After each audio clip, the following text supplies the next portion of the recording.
As the sport of American football continues to grow across the globe, it is still a decisive advantage within North America, where two nations over the years have claimed each of the U19 World Championships, the United States of America and Canada.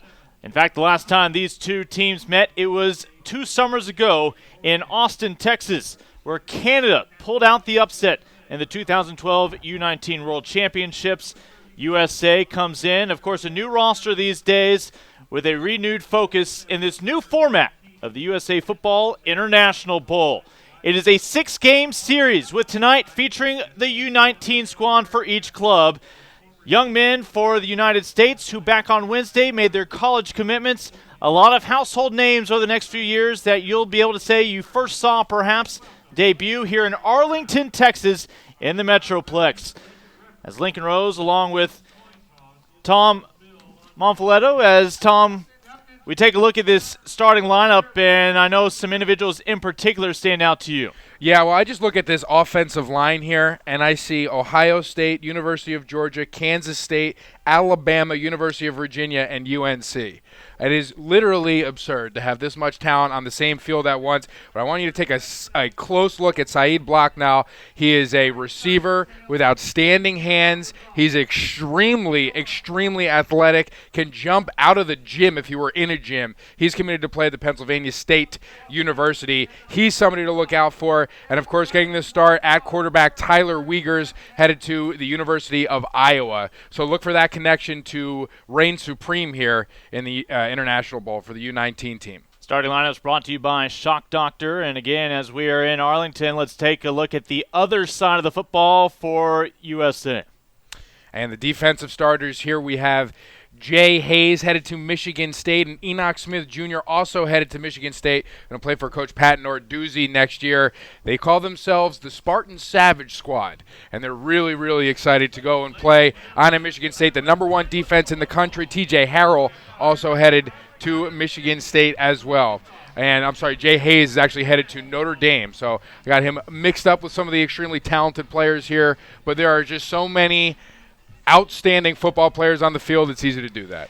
We rattle off these names. It sounds like an all-star game, but USA Football is the national team on behalf of the United States. It is recognized by the NCAA as such, and that means this does not count against these young men in the NCAA as one of their 2 all-star games they're allowed to participate. They are out here representing the 3 letters on their chest tonight, taking on the national team from Canada. And Lincoln, we've been waiting all week for this. It started Wednesday morning. We had National Signing Day at AT&T Stadium. Got to meet a lot of these guys, got to know why they made their decisions, and really got to see some of their personalities. It was a lot of fun. It was a great event. Everybody was happy. Families came in from all over the country, and everybody was able to watch live on YouTube. But I am just excited to see these guys play because I've been watching their highlight videos all week. I've been talking to Nick Panisi, who hand-selected this team, not exactly, but who had a hand in putting this team on the field from the development camps and from watching them all season long. And it is exciting to finally see it come to fruition on the football field here at Maverick Stadium. We get to see all this talent, and we got to see how it works together. International competition under IFAF rules, International Federation of American Football. It'll closely resemble the NCAA rules that you see at the college level on Saturdays. The quarters are shorter, 12-minute quarters, as the United States will begin with the football, and this is Tommy Mister. See ya. And you see the speed and the athleticism on display. And correction, that's Justin Jackson, the native of Illinois, who's headed off to Northwestern. And I'll backtrack again, Tommy Mister. It was Mister, and that was phenomenal. Headed to the University of Indiana. He can play receiver. He can play running back. Just an absolute threat with the ball in his hands, and we saw him just take that back about 60 yards and almost break it for a touchdown to get things going here. Mr. the Pride of Chicago, the 6-foot receiver, will be headed off to the Big Ten to play at Indiana this upcoming fall. Signed on the dotted line back on Wednesday morning at the home of the Dallas Cowboys over there at AT&T Stadium. Tyler Wiegers getting the start under center for Team USA. That's Samaje Perine joining him in the backfield. The handoff up the middle, blocking up front and a hole. And on 1st and 10, a 12-yard gain for USA, flexing the muscle with those big bodies up front. Coming up, firing. We talked to Coach Faircloth last night. He said they're going to run 2 backs. They're going to run from the gun, but they're going to run right at you. He said he talked to his linemen. He talked to his running backs. He said it is going to be freezing cold. This game is on you guys, and they're starting off already. Samaje Perine with an excellent run. Perine out of the Austin area from Pflugerville at Hendrickson High. He will be an Oklahoma Sooner for Bob Stoops next year, following the footsteps of names like DeMarco Murray and Adrian Peterson.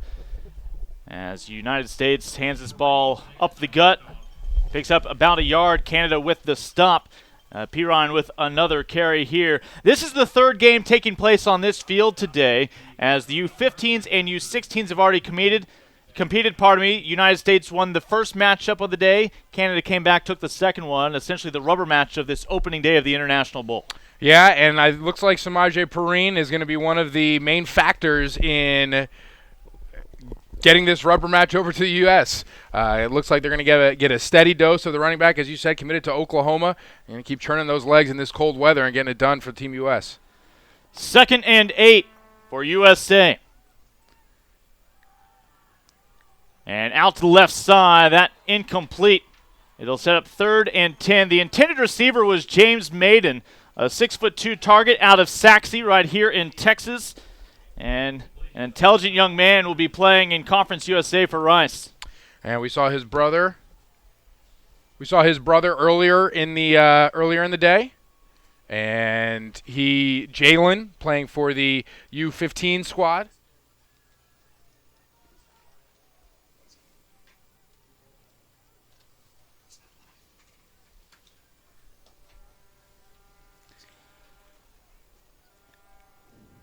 Third and 8. Canada gets the pressure. Able to initially avoid the first tackler, unable to get back to line of scrimmage, and a decision coming up here for the United States on the opening drive, and it looks as though the decision is made. They want points on the board. So it'll be 4th and 9 coming up.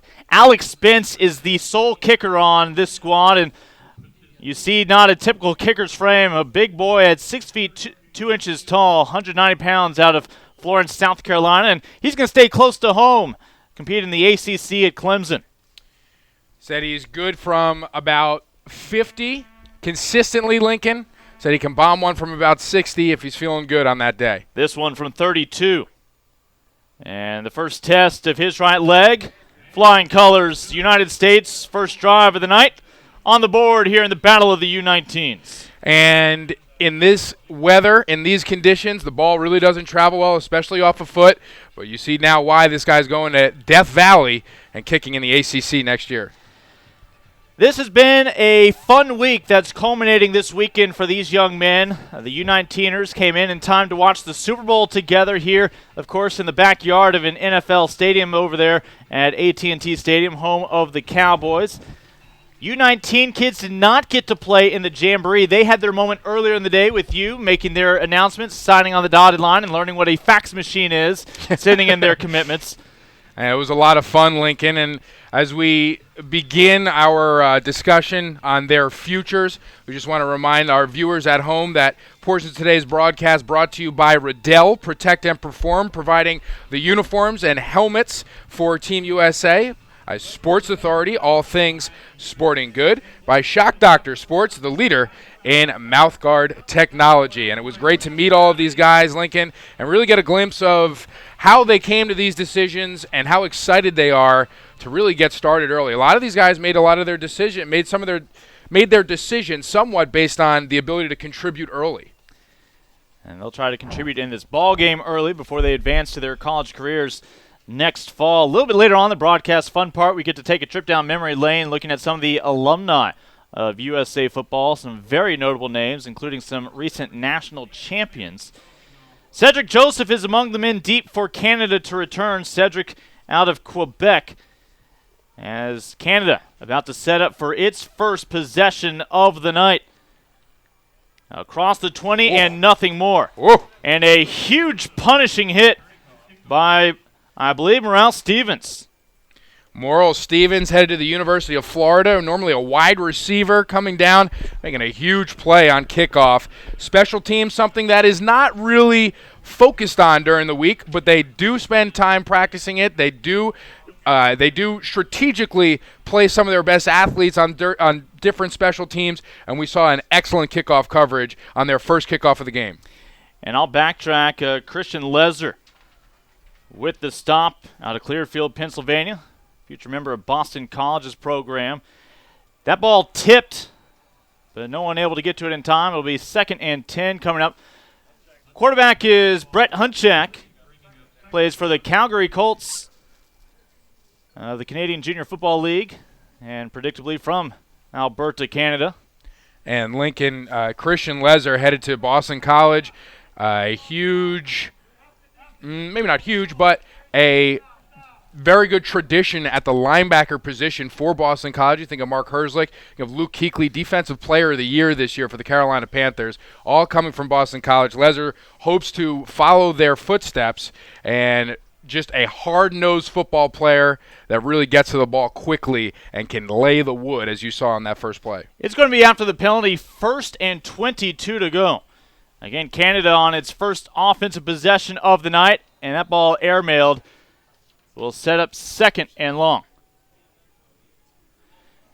As the intended receiver was Kareem Carsonis out of Quebec from Montreal.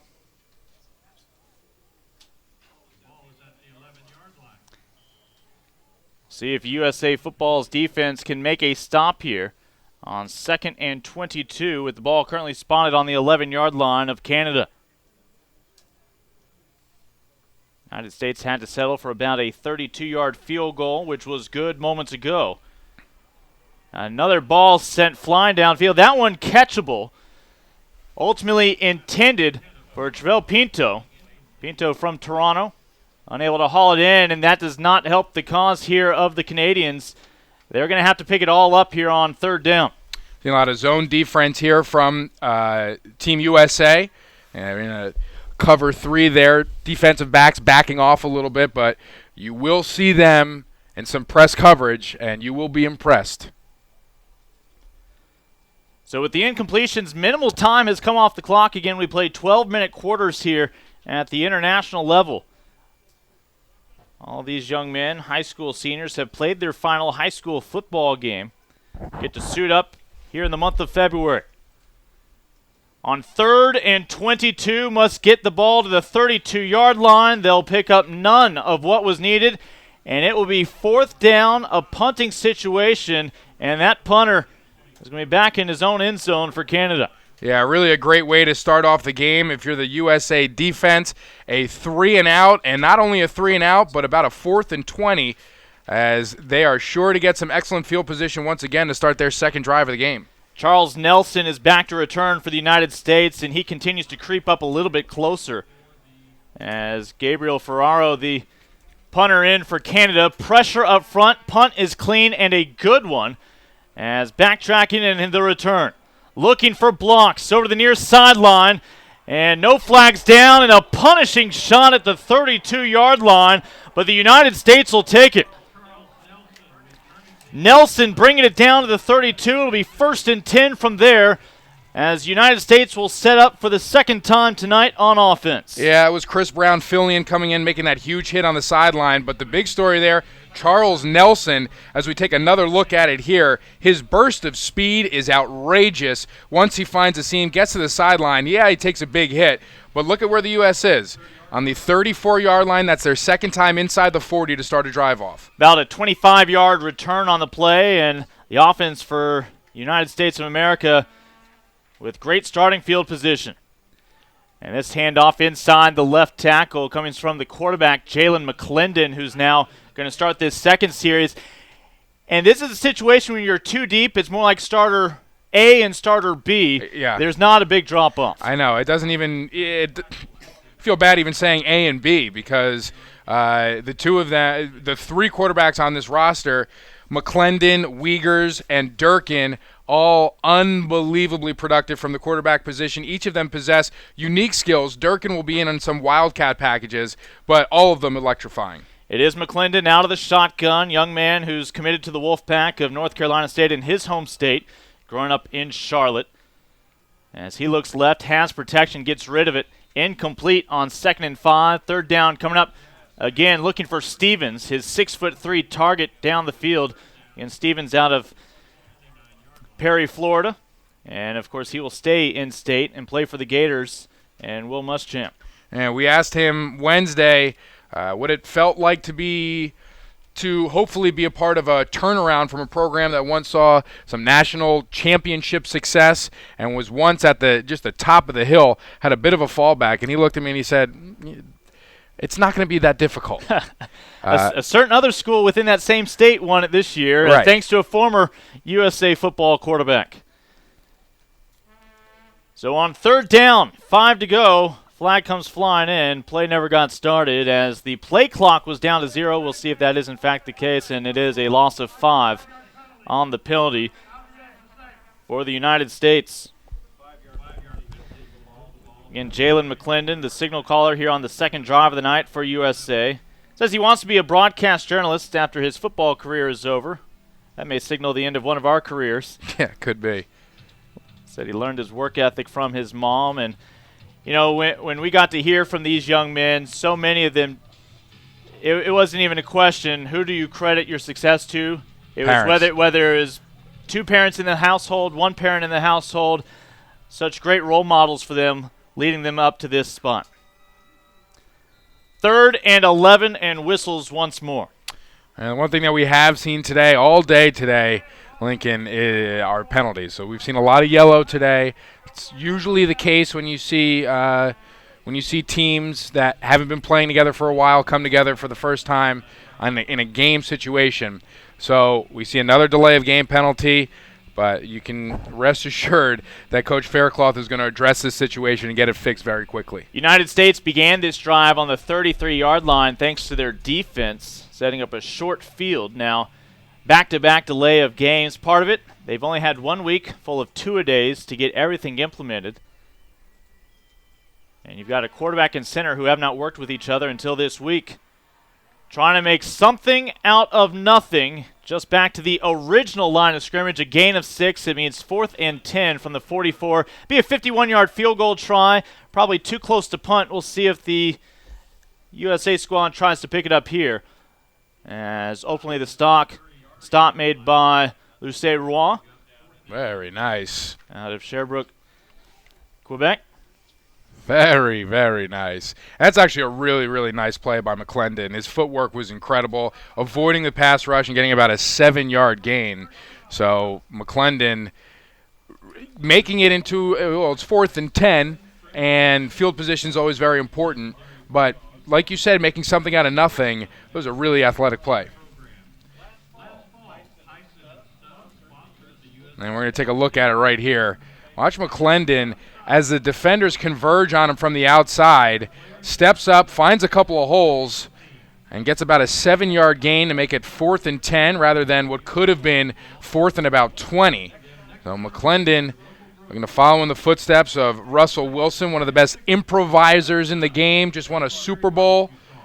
I thought he was going to get the MVP of the Super Bowl. I didn't. You know what? I was glad a defensive guy got the MVP, but I was almost certain they were going to give it to Russell Wilson. You know, in these parts, Russell Wilson is known as the guy that the Rangers recently drafted. Right. He was at drafted. Ballpark at Arlington, just down the street. Sure. He was drafted in the 4th round, I believe, after his junior year at NC State. Went on, decided baseball wasn't his thing, came back and won a Super Bowl. 4th and 10 coming out of the timeout called by USA. Looking for it all right here down the far sideline, and that pass broken up. Tremendous coverage by Canada, as among the duo on that coverage, you had both Bouchard as well as Booten. Yeah, trying to get it to your playmaker in Blacknall and just underthrown a little bit. And as we said earlier, the conditions not really conducive to airing it out here tonight. There's a chill in the air, a bit of wind going in the opposite direction, but they keep going at Blacknall. He's going to make some plays for you, for sure. So turnover on downs. Quarterback for Canada is Hunchak once again. And they'll keep it on the ground on 1st and 10 and pick up a little over half of what was needed. It's Cedric Joseph once again with the carry. Cedric Joseph, a part of the CEGEP, Champlain, Lennoxville team. A lot of the Canadian players that we saw earlier today, not part of the national program, but from British Columbia and various other clubs. We saw them wearing different helmets based on whatever their home club was, but this is the national team of the United States against that of Canada. USA thought there was movement on the line. It doesn't matter as the defense wins the battle of that line of scrimmage and pushes the Canadian offense backwards. That's big. Harrison Phillips, the defensive lineman, headed to Stanford University from Omaha, Nebraska, to Millard West High School. And a chance for the defense here for USA to step up with another big stop, see if they can force a 3 and out. It is 3rd and 7 from the 36-yard line for Canada. Canada with a sensational showing a couple summers back at those World Championships. And unmarked was the blitzing defensive end. Getting in the face, it's Deontay Thompson. And it was actually the defensive back who was lined up right there on the line of scrimmage. He's getting to play this game not too far from home in his home state of Texas. Now he's out of West Orange Stark in the greater Houston area, and he'll be playing for Nick Saban this fall. He will. I believe Niall Sykes also coming off the edge there. I think that might have been Niall Sykes, a linebacker committed to Notre Dame, firing off the edge, getting after the quarterback and creating a hurried situation, getting Team Canada into a 4th down, and this punt is enormous. This ball muffed. It is a live ball. Need to fall on it, and USA will finally do exactly that, but it was not the initial return man. Instead, for the United States, it's Christian Lezer. And Christian Lezer really doing an excellent job of being aware, getting on top of the football. That could have been really, really dangerous. You know, muff punt cannot be advanced, but still it would have given Canada the ball in some really, really favorable field position. So USA's defense, again, able to answer the call.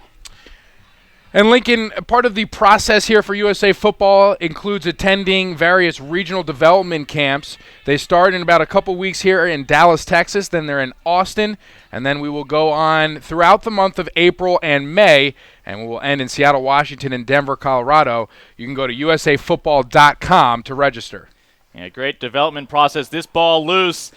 And Canada will try to scoop and score. We wait for the indication, and now the confirmation. Canada has a lead inside 6 minutes to go in the opening quarter. The first to reach pay dirt as defense puts 6 points on the board. Really just a miscommunication there as we're going to take a closer look at it here. The motion and just didn't get it into the stomach of the running back. I believe that's Chris Durkin in at quarterback for Team USA. And then falling on it into the end zone is number 50 for Canada. That is Cedric Lucia-Roy. And so an extra point here for Canada, looking to stretch it to a 4-point advantage. And they will do exactly that. USA's offense is about to get this ball back, all of a sudden trailing by 4. But you do see one of the side effects of assembling a team and just having 1 week of practice together. I noted earlier I'm surprised there aren't more center quarterback issues. Right. That time you saw miscommunication whether the quarterback would keep it or leave it with the running back. And I think a lot of the times you see these teams get together, a lot of the coaches are going with the gun. So they're going in the gun. A lot of high schools are doing that. A lot of centers are more used to snapping from the shotgun, and running backs and quarterbacks used to just maneuvering from the pistol formation.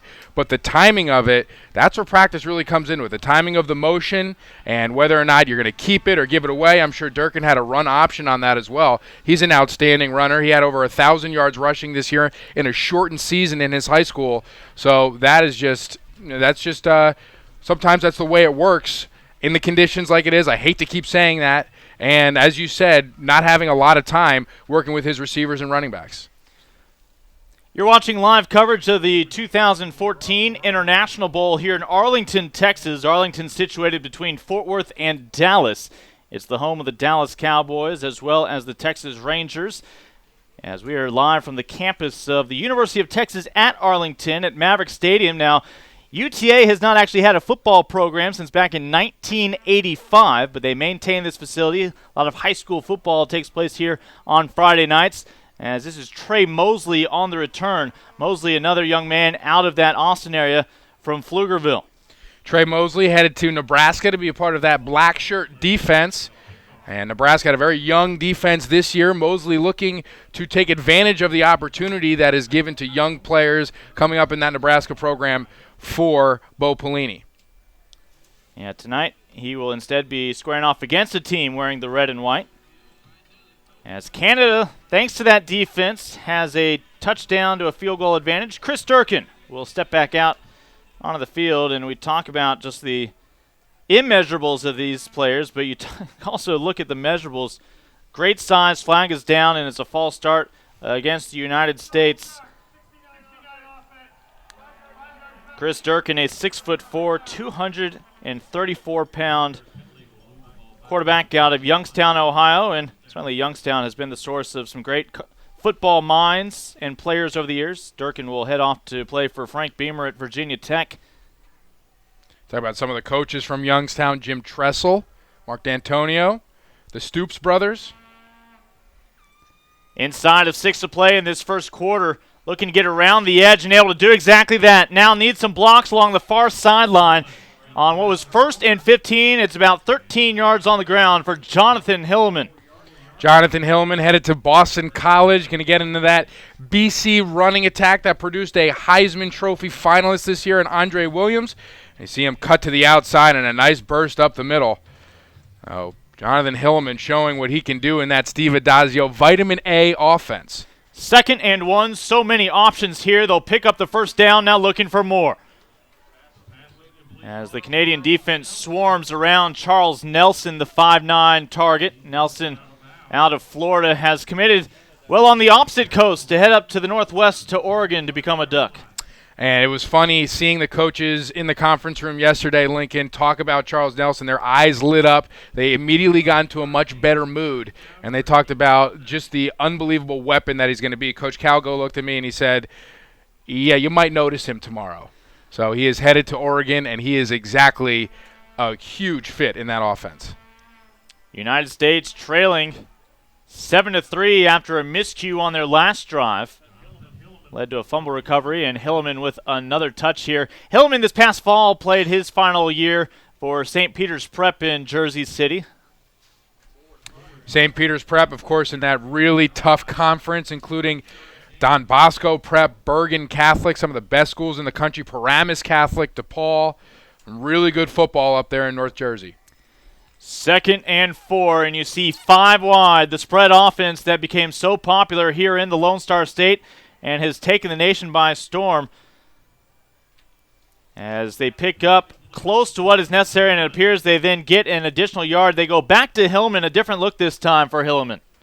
Hillman showing what he can do out of the backfield, not only running the ball but catching the ball as well. Really multiple back. Big, strong kid, too. So it sets up 1st and 10 from the 25-yard line. United States has yet to be able to punch it in this, the U19 ball game. New format this year, as it is USA versus Canada in a series of 6 games ranging from the U15s, which we saw earlier today, up to U19. We'll have 3 games tomorrow following this, the 3rd game here today. A handoff on the end around. And United States knows they have speed aplenty, trying to turn the corner there after they hand off to the receiver, Nelson. Yeah, Charles Nelson, Brandon Faircloth, the head coach of the U19 Team USA, coaches at Port Neches Grove High School, said that if he had him in his offense in high school, he'd have 100 catches this year. Easy. Yeah, Port Neches, that greater Houston, East Texas region. Nelson from the great state of Florida, Sunshine State. We could use some of that. I thought I was going to get it. You see the mobility, trying to keep this play alive. On 2nd and 2, a collision, and it's a question of whether he was able to exert his will again. Chris Durkin can take a shot like that and push the pile a lot of the time. With 234 pounds, 6'4" frame, but they are going to say he is shy. He did not win the battle against the 3 converging Canadians. Look for him to keep it once again, get it himself. Nothing too fancy. The lead blocker, Durkin, looking for more. Durkin looking for the end zone. He'll have the first down, and he'll be marked down at about the 4-yard line. Coach Beamer likes his big boys at quarterback. Logan Thomas graduating this year. Durkin coming in to be a Hokie next year. And Durkin, one thing you can never, ever question is this guy's toughness. You just run that play again right here. Yeah, First use your and 6'5" goal. frame. No flags down. United States has its first touchdown and has reclaimed the lead. As 9-7 with an extra point pending. And just when you have a 6'4", 6'5" quarterback, you just give it to him and just tell him to fall over if you're that close. But the offensive line for the United States doing a tremendous job, getting a huge push on the line of scrimmage and really leading the way down the end of that drive. Now they take a 9-7 lead. Alex Spence played ice hockey until he was 17 years old. Talking about the kicker here, decided to focus full-time after that on football.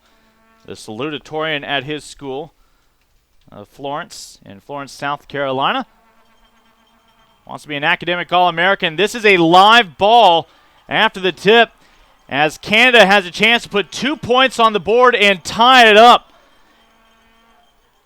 But it's all or nothing. The dive for the pylon, and they are going to mark him short. Whoa. And just like that, the United States will be kicking off here in a moment to Canada with a 2-point lead. As, again, you certainly don't envy the officials having to keep up with the speed boasted by these two national teams. And I think that really affected. Nathaniel Rostick, who was able to take it almost the distance. Lincoln, that was almost a 4-point swing. I know that because that happened to me in college. You can return it back for 2 points. End up losing us the game for crying out loud, but an excellent hustle play on the count of on Team USA, led by Blake Mahon, the tight end that is going to Baylor University next year. Really almost could be a game-saving tackle there. It's an outstanding job of being aware of your surroundings, knowing what's going on the field and making a play. Tom, this has been an eventful first half, and, well, only 9 minutes has elapsed so far. And portions of this first half brought to you by St. Vincent Sports Performance, defining sports performance. Stubbs, legendary barbecue sauce, made right with all natural gluten-free ingredients. And Marriott, the official hotel partner of USA Football. So a lot of you probably looking at things wondering, well, why does Canada not have the ball at the 2-yard line? Again, they're on the extra point and untimed play. It's all or nothing. You either get the score or you simply are back to return as if, well, nothing had happened. So United States is kicking off with its second lead of the night, this time by 2. Matthew Betts among the young men back. Got for number 47, along with Cedric Joseph. Big Greer Martini, headed to play the linebacker at Notre Dame next year. He is just one to the right of the kicker, and he is really an outstanding tackler. Again, Alex Spence to kick off.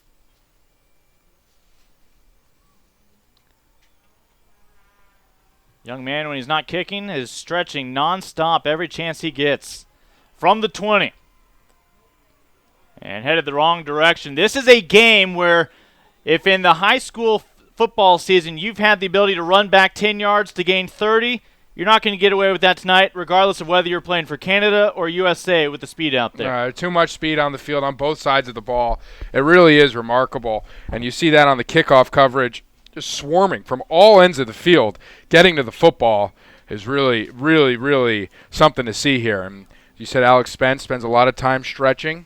I spent the whole break between the 4 o'clock and 7 o'clock game stretching just to remain comfortable here in the broadcast booth at Maverick Stadium. Reaching for one box lunch, reaching for another box lunch.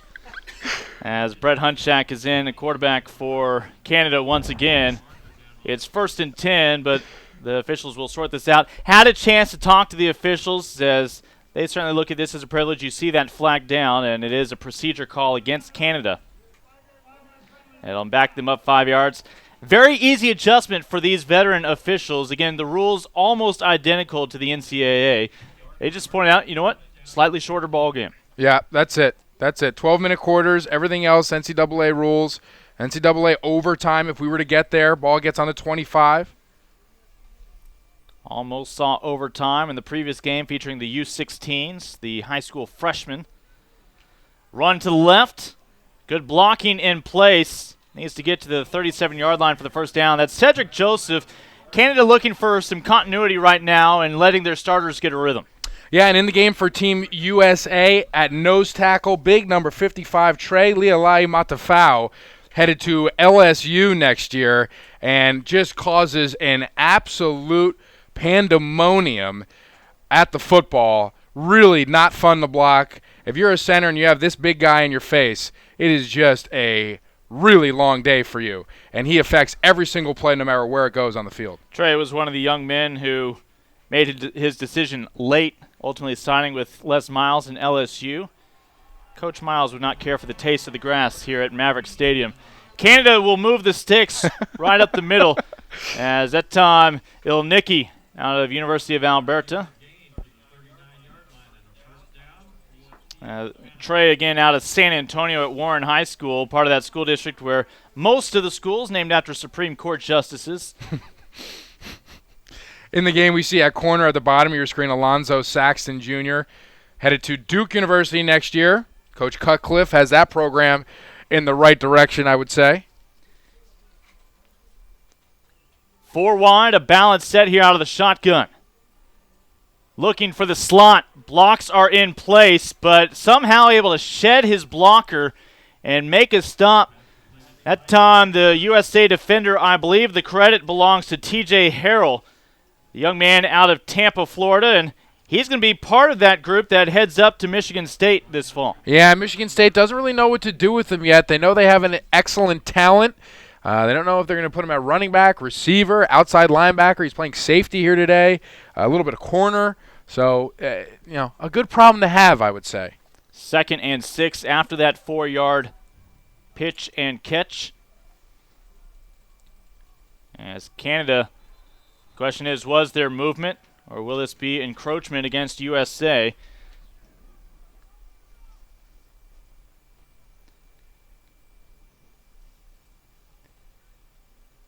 Our officials talk it over. So the United States trying to sell contact.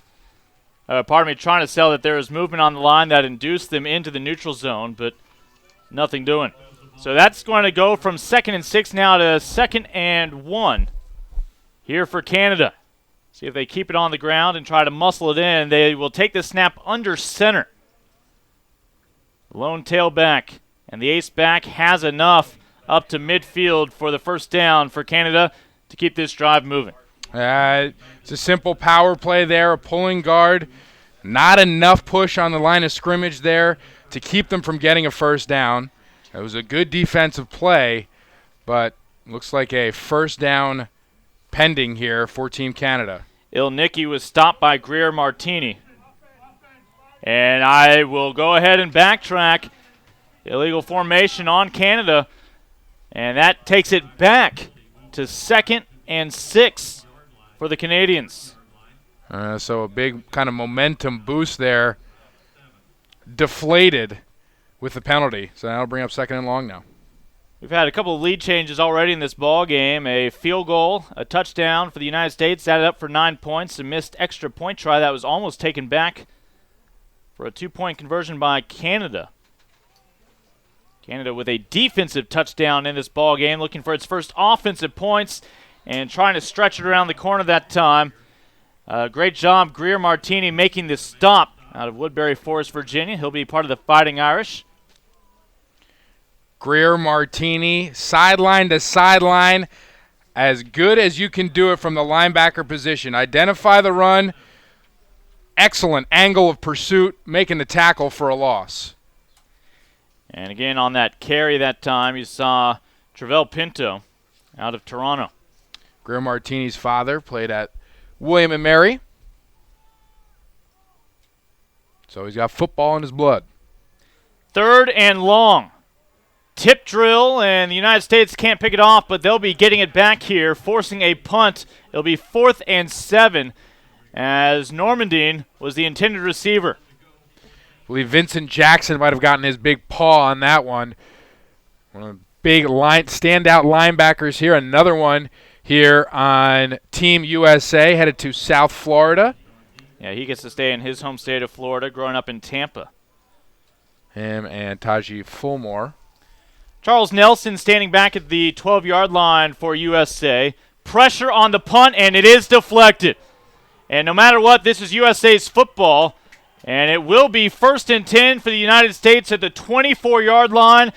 We've seen offense, we've seen defense, and this time special teams. Nick Ruffin comes through for USA. And there he is. Been waiting to call his name all game long. Nick Ruffin, committed to Auburn to play for Gus Malzahn and that national championship runner-up Auburn Tiger team. And they're going to love to see that kind of work on special teams. Just a really electric athlete who plays corner. He can make some tackles, and he can make big plays like that for you when you need it. Ruffin, the 6-foot senior this past fall for St. Pius X Catholic out of Duluth, Georgia. Tyler Uyghur's in at quarterback, and, well, you go to another 6-foot 4-inch quarterback if you're the national team for the United States here with the U19s. Uyghurs cannot elude the pressure in his face from the Canadians. The big defensive tackle as flying through a couple of young men that included Bill Aziz from St. Thomas, Ontario. Yeah, I think just a quick swim move there, getting out in front of the offensive lineman, and just kind of a miscue on the offensive line for Team USA. So Canada able to put some punctuation on the end of that first quarter. 12 minutes complete, but the Canadians trailing USA by a pair. And that first touchdown, the only touchdown on the day, scored by Chris Durkin, the Virginia Tech Hokie. We got to talk to him Wednesday morning at the signing day.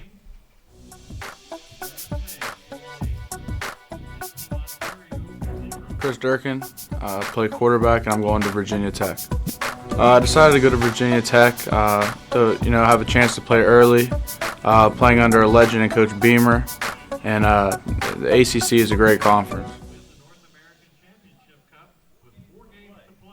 Certainly is a great conference. Produced this year's national champions, putting an end to that run, boasted by the SEC over the years.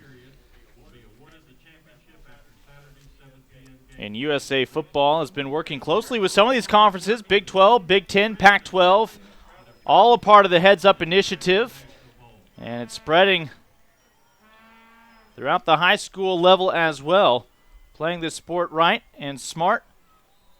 As we see Samaji there, a talented young man, one of the 2 Pflugerville natives on this squad, with yet another touch, the first here of the second quarter. Yeah, and it really goes back to the speed of the players on the Canadian defense. The screen executed nicely by the offensive line here for Team USA, but able to retrace their steps was the Canadian defense and really just get all over Perrine before he was able to break one. Samaji Perrine dropped for about a 4-yard loss. It's 3rd and 14 here in the start of the second quarter. A forward pass out into the flat, and Canada again just swarming to the football. Excellent coverage after Charles Nelson was able to make the catch. So Canada is going to force a 4th down situation here, not a favorable one for the United States. The USA does have one successful field goal here tonight, and they are going to send Alex Spence in that leg of his back out there. And he will be kicking with the wind. It's starting to pick up a little bit. Just under 11 minutes to go here in the second quarter. So we'll see what Spence can do. Looks like Uyghurs is going to come back out. Yeah, they're going to keep it with the offense here on 4th and 13. Would have been a 45-yard field goal. End around option pass. They'll fire it downfield. Need to get to inside the 15-yard line, and they do not. Instead, Canada forces turnover on downs. We'll have a 1st and 10 from the 20. As that time, well, they went with Chachi Luce, the receiver who also has a few other skills as well, as we saw on display there. Yeah, Chachi hitting Avery Edwards on it, and he was open, and they got a good look from the defense. It was man coverage. They had one high safety, I believe, but he was aware enough to come up and make a play on Edwards. Edwards unable to break the tackle and break free. But that is a play that they've been working on all week long, and they trust Chachi to make that throw. It was a little bit short of the first down marker, so a little risky there, but still a decent throw from wide receiver. Short pass straight ahead for Canada. We'll point out that time the reception made by Normandy. And Luce did not have a very long drive. He is from Lovejoy High School, Lovejoy Leopards. He's made a commitment also to stay pretty close to home. He'll be playing Division II football in the Lone Star Conference at Texas A&M Commerce. And they just got a steal. I got to tell you, Texas A&M Commerce is very, very happy. He is going to make that coaching staff very, very happy for 4 years. A couple minutes into this second quarter of play, as Canada faces a 2nd and 6. And they'll keep it simple, a run to the right side. And it's a matter of who can get to the 28-yard line first. Canada wins that battle. Cedric Joseph, we've seen quite a bit of the young man for Canada, and more often than not, he gets the job done. That was Micah Thomas on the tackle for Team USA, headed to the United States Naval Academy. The 6'2", 250-pound linebacker out of Cedar Park, Texas, to Vista Ridge High School. This will not help USA. Extra 15-yard lines, as Sykes, the linebacker, will be called for the unsportsmanlike conduct. And you see the 15 yards being assessed.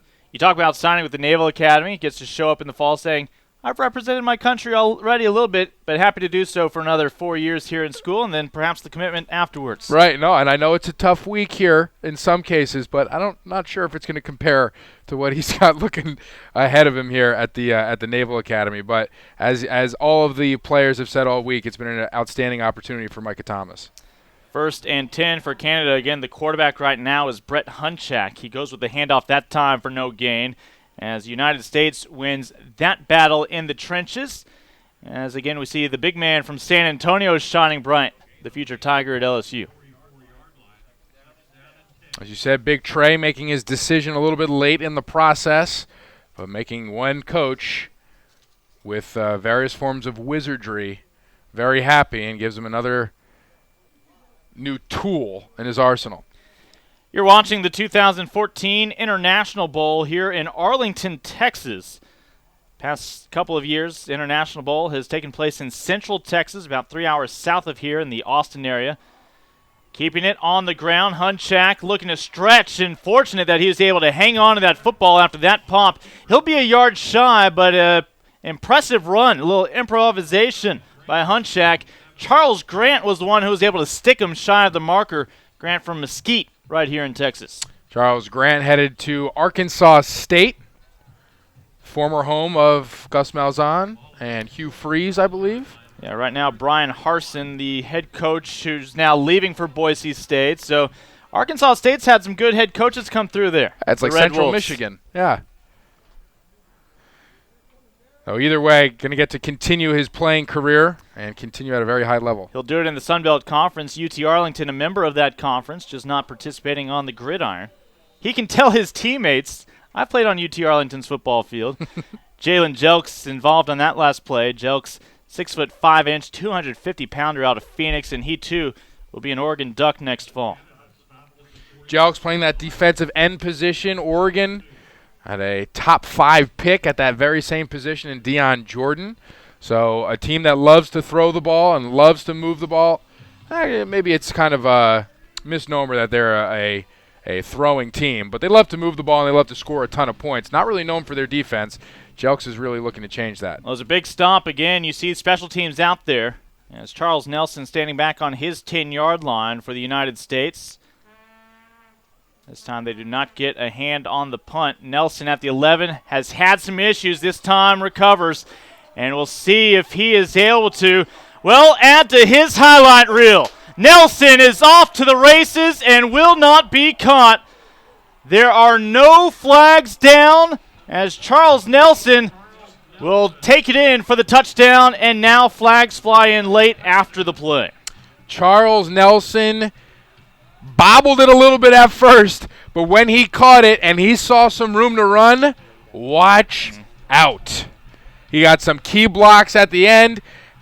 An excellent read of a block on the sideline, cuts it up the field at about the numbers, gets back to the sideline, and then it's just all bets are off. We see the kick out block right here, cuts it inside, and then a huge block to finish it off, and it looks like we're going in fast forward. Ladies and gentlemen, that is true to life speed from Charles Nelson.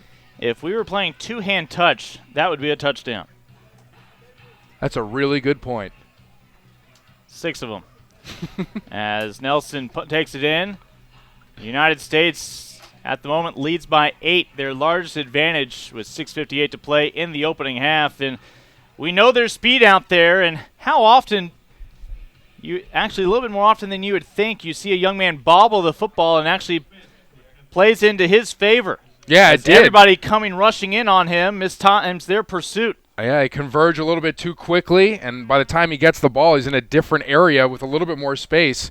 And that was it. And we have another blocked field goal here. Another failed conversion for the United States. Canada a little bit less of a threat this time to take it the other way for 2. Right, and the physicality continues away from the play as another flag comes in now. There's just a lot of passion on the field here. It's a really tight game. It's a physical game. And you see a lot of people that really care about winning. This will be assessed on the kickoff. Dead ball foul, and we'll figure out against whom. And as we figure out the penalty situation here, I just want to tell you that today's broadcast brought to you by Gatorade, the G Series, Prime, Perform, and Recover. Cutters, there's no other glove that performs quite like Cutters. And Tyson Fresh Chicken, serve chicken that's farm fresh, serve Tyson Chicken. Well, USA has now stretched its lead to 8, 15-7, a couple of failed extra point tries, but something that's going to concern the coaches at halftime is some of the extracurricular activities that have drawn these flags and cost them some yardage. Yeah, and it's been a week. They've been practicing twice a day all week long. They had the jamboree. They didn't participate in the jamboree Wednesday night, so this is their first time back on the field for some of these guys since November. So I can tell that they're getting a little bit more excited. They're getting really excited, and sometimes you just have to control it a little bit. But so far, it's been somewhat of a clean game. 15-7 is the score. You wish they would convert on those 2 extra point opportunities, because now it's only a 1-score game. Canada should come out of this with tremendous starting field position. The United States will have to kick off from the 20-yard line. Traditionally, this ball would be kicked off from the 35 at the amateur level.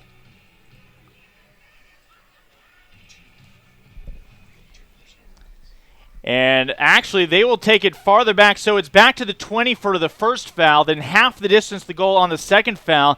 They say 2 separate fouls, and you can accept both of them if you're Canada, and they do. Well, they might as well just punt it from here.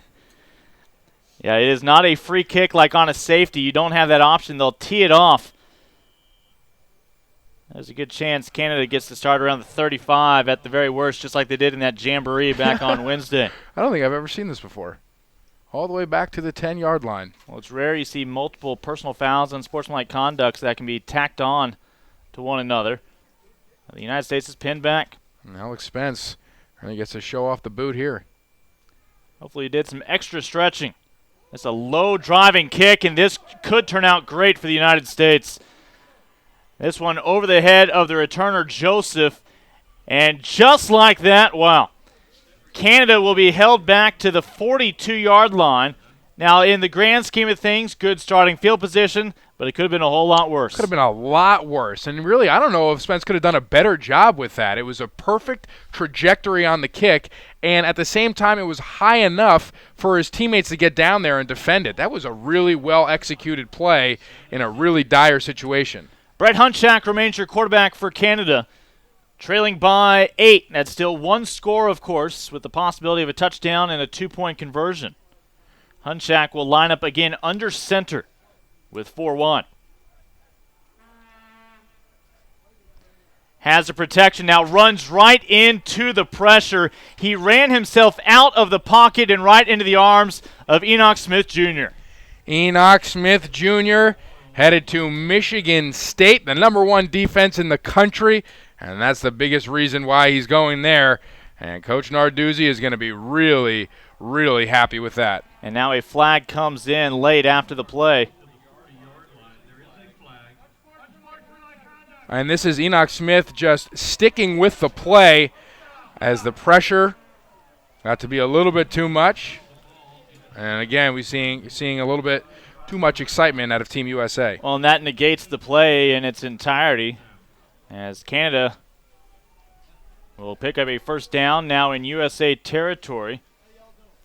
1st and 10 from the 45-yard line. Hunchak out of the shotgun. 3 receivers up there at the top of your screen. And premature. We saw this from some Canadian teams earlier today. Receivers getting an early jump. And that time it cost them. Yeah, one of the biggest adjustments, Lincoln, is the motion. You can't motion towards the line of scrimmage. It's something that's been ingrained in their head during their normal seasons. And it's something that they just have to stop when they come and they play international competition. So sometimes it takes a little bit of time to get used to it. So we are seeing the yellow flags grace the field about every other play here in the second quarter. Canada on 1st and 15. And the defense continues to shine for the United States. That time it's Dylan Thompson, the future Buckeye. Dylan Thompson. Been waiting to see him come out all day long. We watched his video during the signing day breakfast, and half of the Strive Network team just left AT&T Stadium out of straight fear because this guy is an imposing figure. He strikes absolute fear into his opponents, and Urban Meyer is getting a pretty mean dude when he gets in between the lines, who's going to be an outstanding force for that Ohio State defense. He had 35 tackles for loss this past fall, 17 sacks, and you can understand why J.J. Watt is the man he would like to meet the most. Yeah, I mean, would you want to block him? Well, Dylan Thompson says, pregame ritual, don't talk to me before the game. Oh, and I don't think totally anybody's going to talk to him if he doesn't initiate the conversation.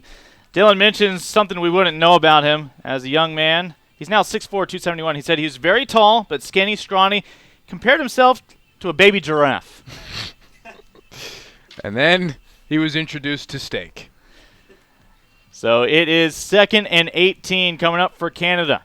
With this second quarter moving a bit quicker with 5.5 minutes to go. A holding call being assessed against Canada. And it's back to the 40. Well, you talk about these players haven't been able to do much since November. The officials haven't been able to utilize all their calls and hand signals since back around that time. Yeah, it's a good point. A little bit of rustiness, I guess, all over the place, but the officials have done a fantastic job so far today. Canada is on their own 40. They need to get this ball to the 35 of USA for a first down, as it is 1st and 25. It's about to be 2nd and 23. A flag comes in late. It's either a face mask or a holding, and it's Trey Mosley in on the stop.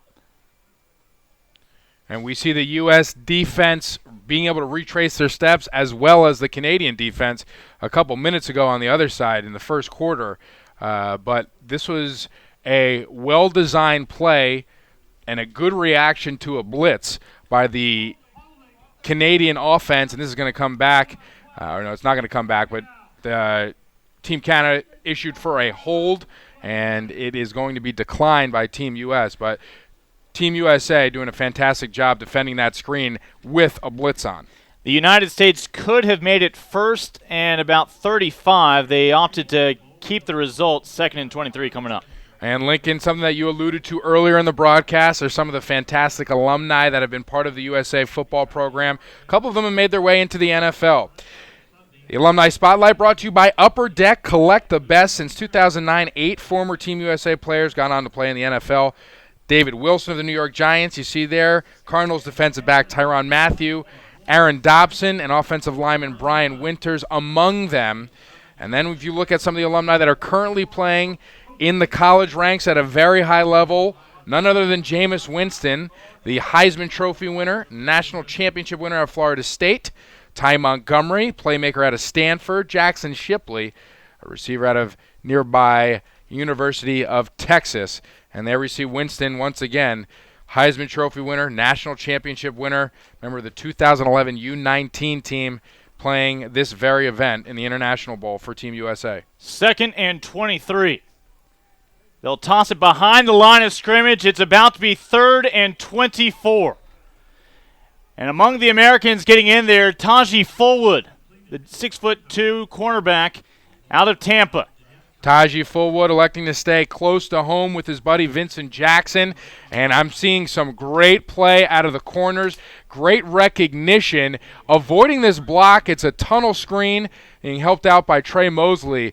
But Fullwood, that's really his play there. And that's just a great job of being aware of what's going on, making a decision, and going full speed. And remember, it was the United States that penalties had backed them up on the 10-yard line for this kickoff. As a timeout here will, with 4:30 to go, stop play. 15-7 the ball game right now. And portions of today's game brought to you by Marriott, the official hotel partner and VIP hospitality sponsor of USA Football. Marriott is the official hotel partner of USA Football and the U.S. national football team. Special thanks to Marriott for their support of USA Football and the national team program. It's been fun to see over at the Marriott here in DFW, all 6 USA national teams under one roof. Doesn't make for an easy elevator necessarily when you need it, but a lot of young men keeping up with their schoolwork, but also a lot of playbooks that they need to learn. Yeah, I saw some swimming going on and a little bit of dancing outside the pool last night too. And I'll tell you what, I was getting a little bit fed up with people taking the elevator one floor. All right, it's got to be 2. There's a minimum of 2 floors if you're on an elevator. Life lessons that will be learned. 3rd and a mile. And they keep it on the ground, and it's now 1 mile and 4 yards. Harrison Phillips that time in the backfield making the stop. Yet another young man at 6'4", he out of Omaha, and will soon be part of the Stanford Cardinal. Yeah, and he's going to play for Coach Shaw up at Stanford. And if you look at some of the defensive linemen that they've had this year, just an outstanding play and a great tackle. Team USA doing a great job tackling. But you look at Brett Gardner, you look at Trent Murphy, Blake Luters, that defensive line for Stanford really led that team all season long. Harrison Phillips gets to be thrown right into the mix of that. Punt into the pressure. Charles Nelson hoping for a repeat of the last performance. And now he's immediately telling all of his teammates to get away from that football. United States will be happy with a 1st and 10 from the 40-yard line. Yeah, it's been really fun watching Charles Nelson kind of living up to all of the hype that we've been hearing all week. Clearly established as the go-to guy for Team USA. And Team USA, the U19 team, has had some really valuable time this week under some really excellent coaches. John Shannon, the wide receiver coach out of Biloxi High School. Gary Salgado out of Angelos State. Noel Scarlett, former NFL player. Verone McKinley from Prestonwood Christian. Central McClellan from American Heritage. Danny Cowgill, Foley High School. And Joe Dale Carey and Brandon Faircloth, both from Port Neches Grove High School. Lines judge on the near side throws a flag. At the moment, it would be 2nd and 5 for the United States. Jalen McClendon back in at quarterback. The product out of Charlotte. Kind of get the feeling, too, and talking to Jalen, watching his video, he doesn't want to really be known as a dual threat quarterback. He wants to be known as a guy that can read defenses, that has great feet in the pocket, a great arm, and can really dissect a defense. But that could also break a 70-yard run if he wanted to.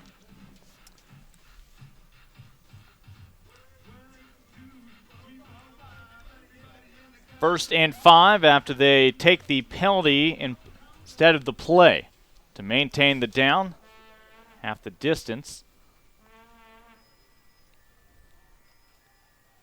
Great protection and just as good of a route as able to strike downfield for USA that time and able to find Charles Nelson. And Jalen McClendon with an outstanding throw in the pocket. You see his really strong arm there, finding Nelson wide open. And if you're Team Canada, you got to account for Nelson on every single play because they might go to him on every single play. This time the snap back to the athletic quarterback, McClendon. And if he doesn't want to be known as a dual threat, he needs to stop running for 9 yards on first down. And we got a chance to hear from Jalen McClendon at the signing day breakfast. Here's what he had to say.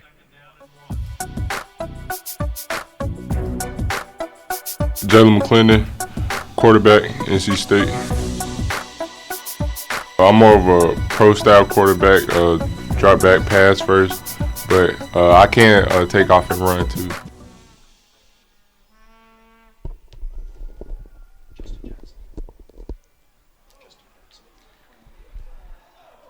USA looking to stretch this to a multiple touchdown lead, finally taken out of bounds at the 2-yard line. That's Justin Jackson, the running back out of Carroll Stream, Illinois, and he'll be staying at home, going to Northwestern. Yeah, he'll be playing his college football in Evansville. Is it Evansville or Evanston, Illinois? I'm not sure. It's a touchdown is what it is for USA. And punching it in is McClendon. Jalen McClendon really leading that drive. He had an excellent throw, Charles Nelson, and a great run on a design draw play right immediately after that completion. And as I was confused as of what the town is that holds Northwestern University, McClendon done a fantastic job. People in Evansville can send their letters to you. Okay. 2:12 to play. Canada led this game in the first quarter 7-3. Since then, it's been all USA, but it has not been all extra points. The past two have failed, and this one will be wiped off the board. It's a false start on USA. Justin Jackson with a nice run to set up that touchdown run. If you look at some of his highlight tapes, you'll see him almost start off in slow motion when he has some room to run. And when he sees a hole, he's just gone. Period. He was the Illinois Gatorade Player of the Year 2 years in a row at his high school, and so Northwestern is getting a pretty decent factor back in Jackson. Again, Spence to try this extra point, ranked number 2 in his class of 385 students. A great balance of student and athlete, and a nice balance of splitting the uprights. As 22-7, USA stretches its lead to a pair of touchdowns. Yeah, USA really comfortably moving the ball down the field on that drive. They have so many weapons. We've seen Jalen McClendon being able to take off and run. We also see Justin Jackson, one of 3 running backs here. We saw Hillman earlier in the game, Samaje Perrine, who started the game off. They have an abundance of opportunities to move the ball down the field, especially with Charles Nelson, who found himself wide open. We caught up with Samaje Perrine at the signing day breakfast, and here's what the Oklahoma-bound running back had to say.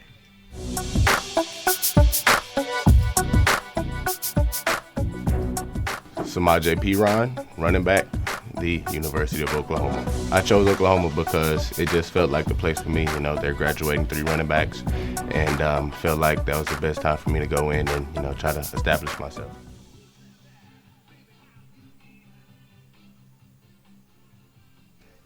And Perrine pronouncing his name as Perrine and convincing everybody that that's really how you pronounce his name. But Perrine, Hillman, Jackson, a great 1-2-3 punch for the U19 USA football offense.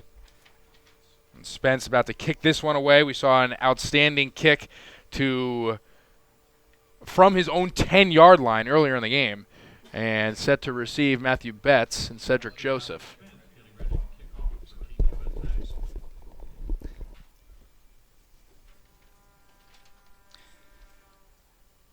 So 2:12 remaining here in this opening half as Canada will look to try to get something positive going again. It's Cedric Joseph.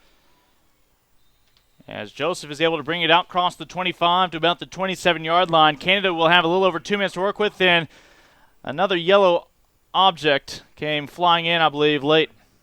Yeah, but I really want to mention the special teams MVP of the first half, and that's without question Christian Lezer. You want to talk about Charles Grant's punt return for a touchdown, that's fine. Christian Lezer has two tackles on a kickoff, one of them bone-charring, and then he has a fumble recovery off of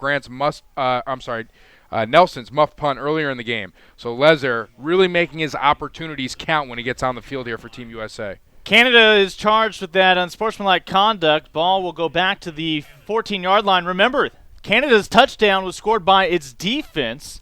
USA's defense pitching a shutout. And they would like to keep that intact going into the locker room here in a couple of minutes. Rolling out to the right.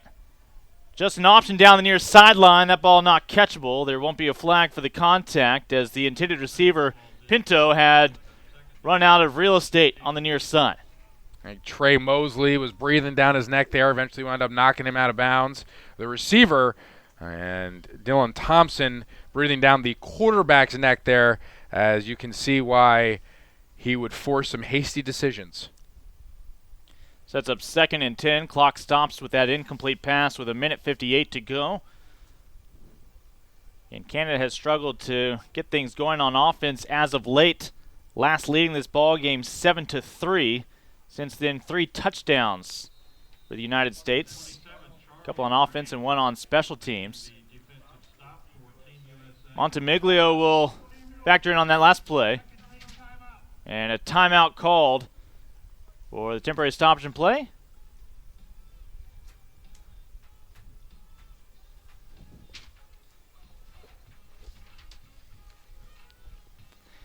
And while we have this opportunity, let's remind you about Play 60. NFL Flag, powered by USA Football, is an exciting way to get into the game. NFL Flag is fun and fast-paced, emphasizing football, fitness, fundamentals, teamwork, and sportsmanship.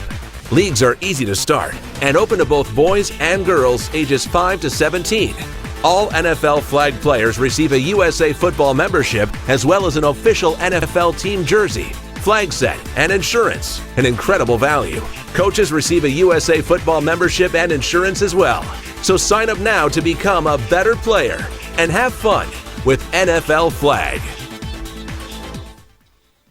And that's a reminder that USA Football is about so much more than just the national and international competitions. Great programs for the youth as well. 1:47 to play. That is a first down connection for Canada to keep them on the field as they are able to find the open receiver, Normandine. Normandine, an excellent route on that play. He started out with a post technique and broke the route off right in the middle of the coverage, wide open, and wisely gets down so Team Canada can come up and run another play quickly with under 2 minutes to go here in the first half. Yeah, after they move the sticks, clock starts moving once again inside of 90 seconds. Canada conservatively keeps it on the ground, looking to churn out some yardage as they go back to one of their 2 feature backs here today, Ilnicki.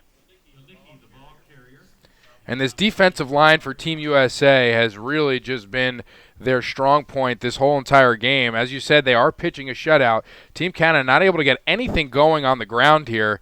So in this weather, tough to get your quarterback going, and it helps out if you have a decent run game. Team USA has just been as stingy as they possibly can be. Hunchak, the quarterback, the native out of Calgary, comes in with the play call on 2nd and 5. Hunchak had good protection, also had an option out there, a little safety blanket to his left, and he will drop it down for another first down as he goes right back to Montemiglio.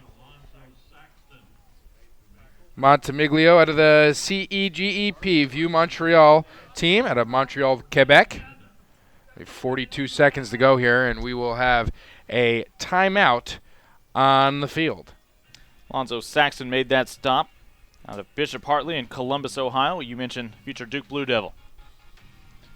And one of the initiatives that we alluded to earlier that we're going to continue to talk about throughout the broadcast is the Heads Up Football Initiative.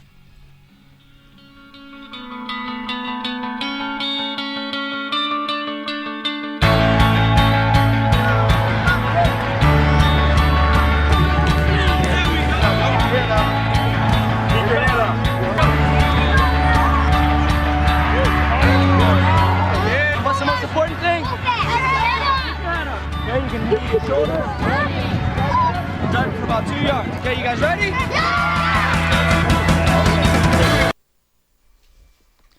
And we will have a chance later on in the broadcast to check in with USA Football's Senior Director Nick Inzarello discussing that heads-up football initiative, something you've probably heard about throughout the NFL season. And a first down here for Canada, 35.9. And for a team that doesn't get to spend a lot of time together, we'll see how they handle this hurry-up drill as the clock starts moving once again. Yeah, probably not a lot of audibles learned this week. Just one timeout remaining for the Canadians. They'd love to get to the sideline, but first you got to catch that football, and that was not an option that Trey Mosley was putting on the table. Trey Mosley has been extremely physical today. Only stands at 5'10", 175, but plays like he's about 220 with the confidence of Cam Chancellor. So 2nd and 10 following the incomplete pass. The silver lining is that the clock stopped 23.8 seconds. Canada looking for its first touchdown or field goal, and we've got movement. That's likely to be a false start. It is on Canada. Moves them back as the clock will stay right where it was. Team Canada has to spread it out here and find some of their receivers, as we will see the movement here, a little harder count. And they will throw the flag on Travell Pinto. Yeah, we've seen several receivers throughout the day get called on it. Of course, you've got one of the easier jobs as a receiver. You can actually get a visual and see that ball be snapped. Not even a matter of having to know the count. Yeah, but maybe the Team Canada receivers are just so excited at the opportunity to get the ball. Hasn't come their way too much this evening. So it could be due to some overexcitement. Quick release, great route, and that's the perfect play right there for this situation. Able to connect this time with Cartsonis, the young man from Montreal. Kareem Cartsonis, CEGEP Notre Dame de Foy, out of Montreal, Quebec. As you said, a great route, some great hands as well, and the wherewithal to get out of bounds under 20 seconds to go. Now, Tom, you'd think they'd love to at least be in field goal range. Their dilemma is they would be kicking into a stiff wind. Yeah, I'm not sure if field goal is on their mind right now. They're going to try to get into the end zone if they can. And it would certainly be a longer field goal here. Again, that clock will continue to tick down, and that may very well prove to be the final play. No, Canada will burn its final timeout. Dylan Thompson, Jalen Jelks, Lealai Matafau helping out on that play, all up in the quarterback's grill, and that's not a fun place to be. It is if you're the defensive line. Right. With 12.2, Canada will try to figure out how to make the most. And this will help.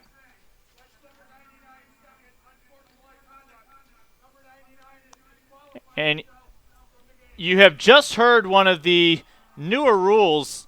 Jalen Jelks, that is his second unsportsmanlike conduct, and as a result has been disqualified from the ballgame. So the referee is definitely making a statement here. That kind of stuff won't be tolerated here on the International Bowl field. And still a game here. Now Team USA gives Canada a couple of extra yards here, and they could actually get into field goal range. 12 seconds to go here. They don't have any timeouts left, so they're going to have to go with some passes to the sideline and see if they can get into the end zone or at the very least make it a very manageable field goal. It would be 47 yards into the wind from here. A rifle right into the secondary of USA. They'll look to take it all the way back as the United States will at least keep Canada off the board. And the first half will come to an end on the interception by T.J. Harrell. T.J. Harrell with today's first interception, and he thought about taking it all the way back into the end zone. This was just a poor read by the Team Canada quarterback, and Harrell was right there to make a play. USA proudly runs back to the locker room with the American flag in tote. Canada will head to the locker room as well. 24 minutes complete. The United States leading Canada in a battle of the U19s, 22-7. You're watching the 2014 International Bowl. At USA Football, creating a better, safer game is our #1 priority. The second annual Protection Tour, part of USA Football's Heads Up Football initiative, is a series of free, one-day events for players and parents that delivers expert-driven health and safety education focused on teaching proper tackling fundamentals, equipment fitting, and concussion awareness. We need to go out here, start this thing from the bottom level, teach these young athletes, these 6, 7, 8, 9s, how to tackle properly so they can grow up playing the game the right way. Supported by corporate partners Riddell and AIG, the 2013 Protection Tour impacted more than 2,300 youth football players and parents in 5 NFL markets throughout July and August. Events were hosted by the San Francisco 49ers, Dallas Cowboys, Chicago Bears, Minnesota Vikings, and New York Giants. At each Protection Tour stop, players were introduced to the 5-step heads-up football tackling technique and participated in various football tackling drills, while parents learned about concussion awareness and proper helmet fitting. Each player was measured and sized for a helmet by a Riddell equipment expert to show parents the proper helmet size and fit. Protection Tour stops also included interaction with current and former NFL players. The concept of team, working with others, and working collectively towards one goal. I think those are life skills, not just football skills. And, I really think that football teaches you more about those skills than any other sport that there is for kids to play today. 7-time Pro Bowl receiver Larry Fitzgerald of the Arizona Cardinals served as the Protection Tour's national spokesperson and conducted a media tour in New York City, appearing on numerous national television and radio shows to promote the events. There's free tours all around the country at many NFL sites that are teaching proper fittings for helmets and shoulder pads, concussion education, and also proper tackling techniques, which is so important at the youth level. The Protection Tour teaches young athletes the proper way to tackle and engages parents in the learning process. An educated and engaged youth football parent makes for a better, safer game.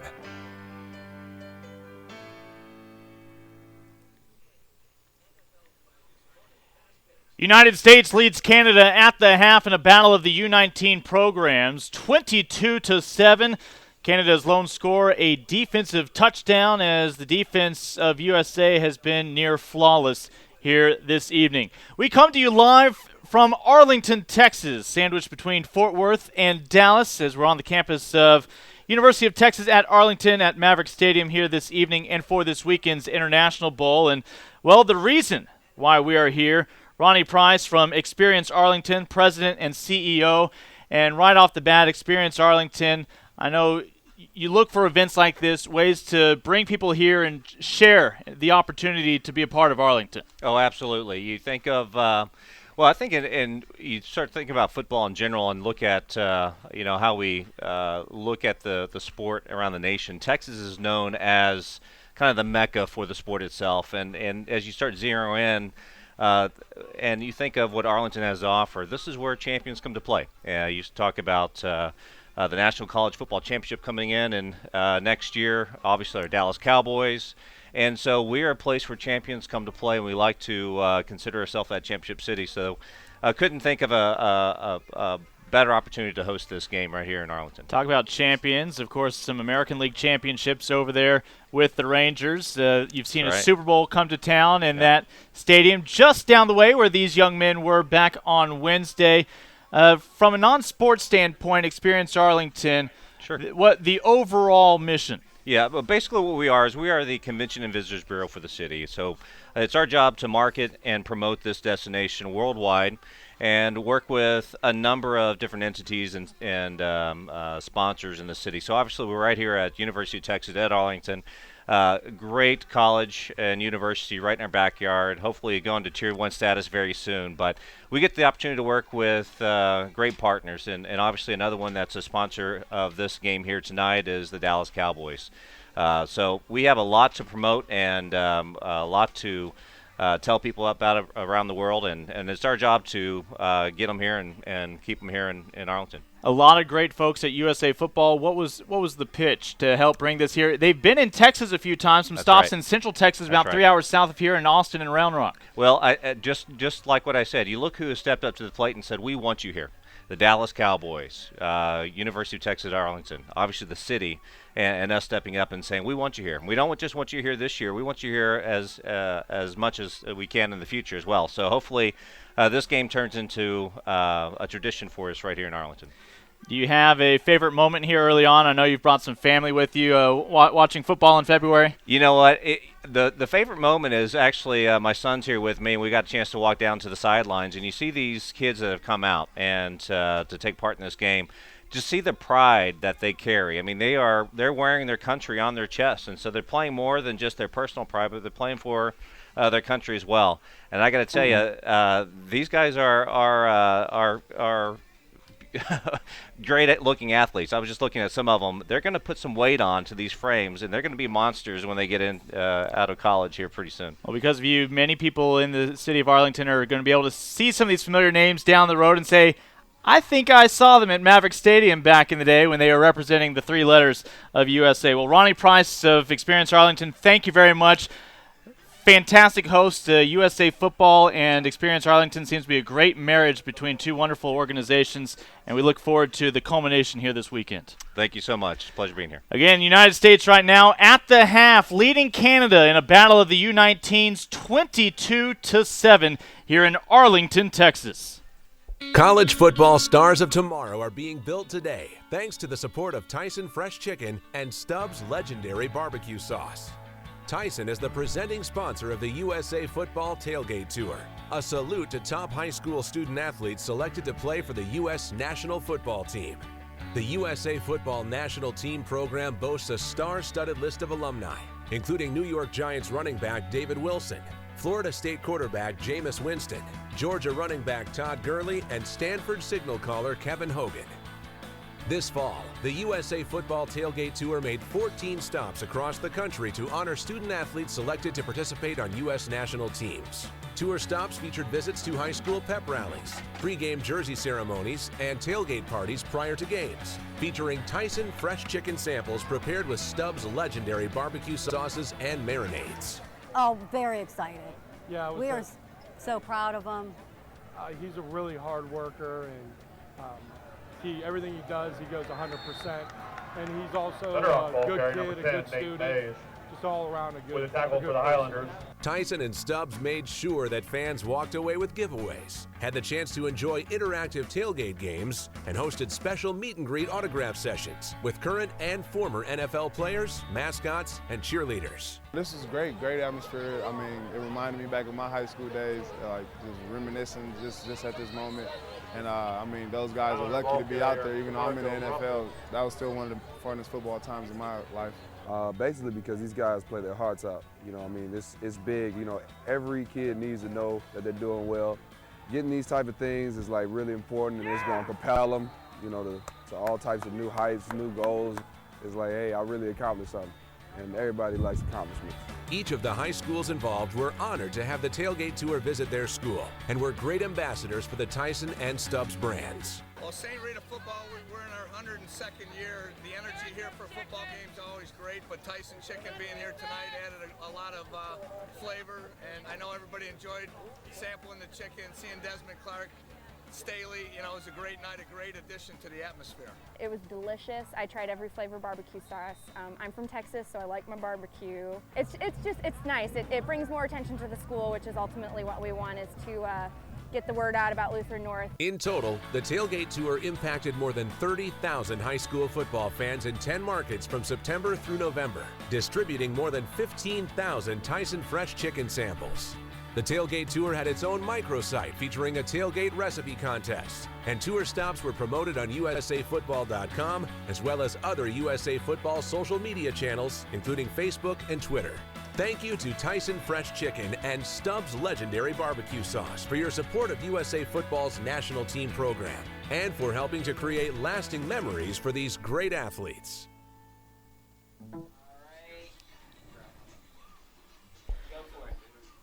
You're looking at the field here at Maverick Stadium as the United States has been running up and down that field. Speed and talent on display among the young men who played their senior year of high school football this past fall, made their college commitments official this past Wednesday nearby at AT&T Stadium. Well, a moment ago we heard from Ronnie Price and UT-Arlington. That's half of the equation. Of course, the other half, USA Football itself. We're joined by Senior Director Nick Inzarello. And, well, Nick, I'm sure you're enjoying watching this football because not only are there talented individuals, but good fundamentals that we're seeing here tonight. Yeah, there's no question, Lincoln.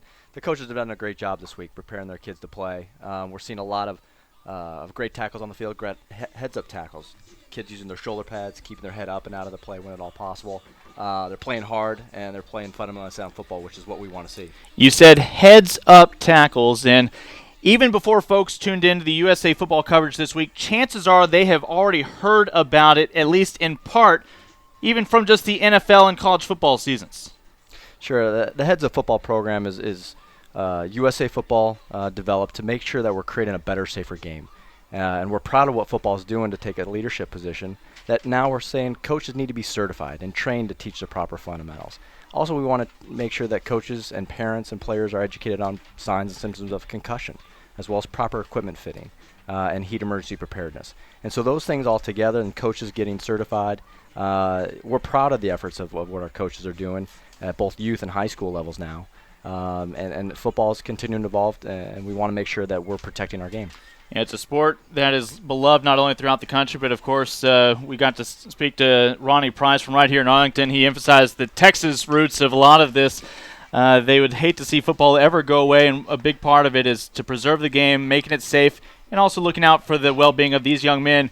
It's already successful, but you all are really watching this thing blow up in terms of expanding coast to coast and continue to grow. We are, and you know, it comes back to parents are asking more questions nowadays than they ever have, you know, about what activities they want their children to play, and football is certainly under the spotlight. And that's where we think, you know, parents should be asking those questions. They should be asking those questions to youth organizations. What do you require your coaches to be certified or not?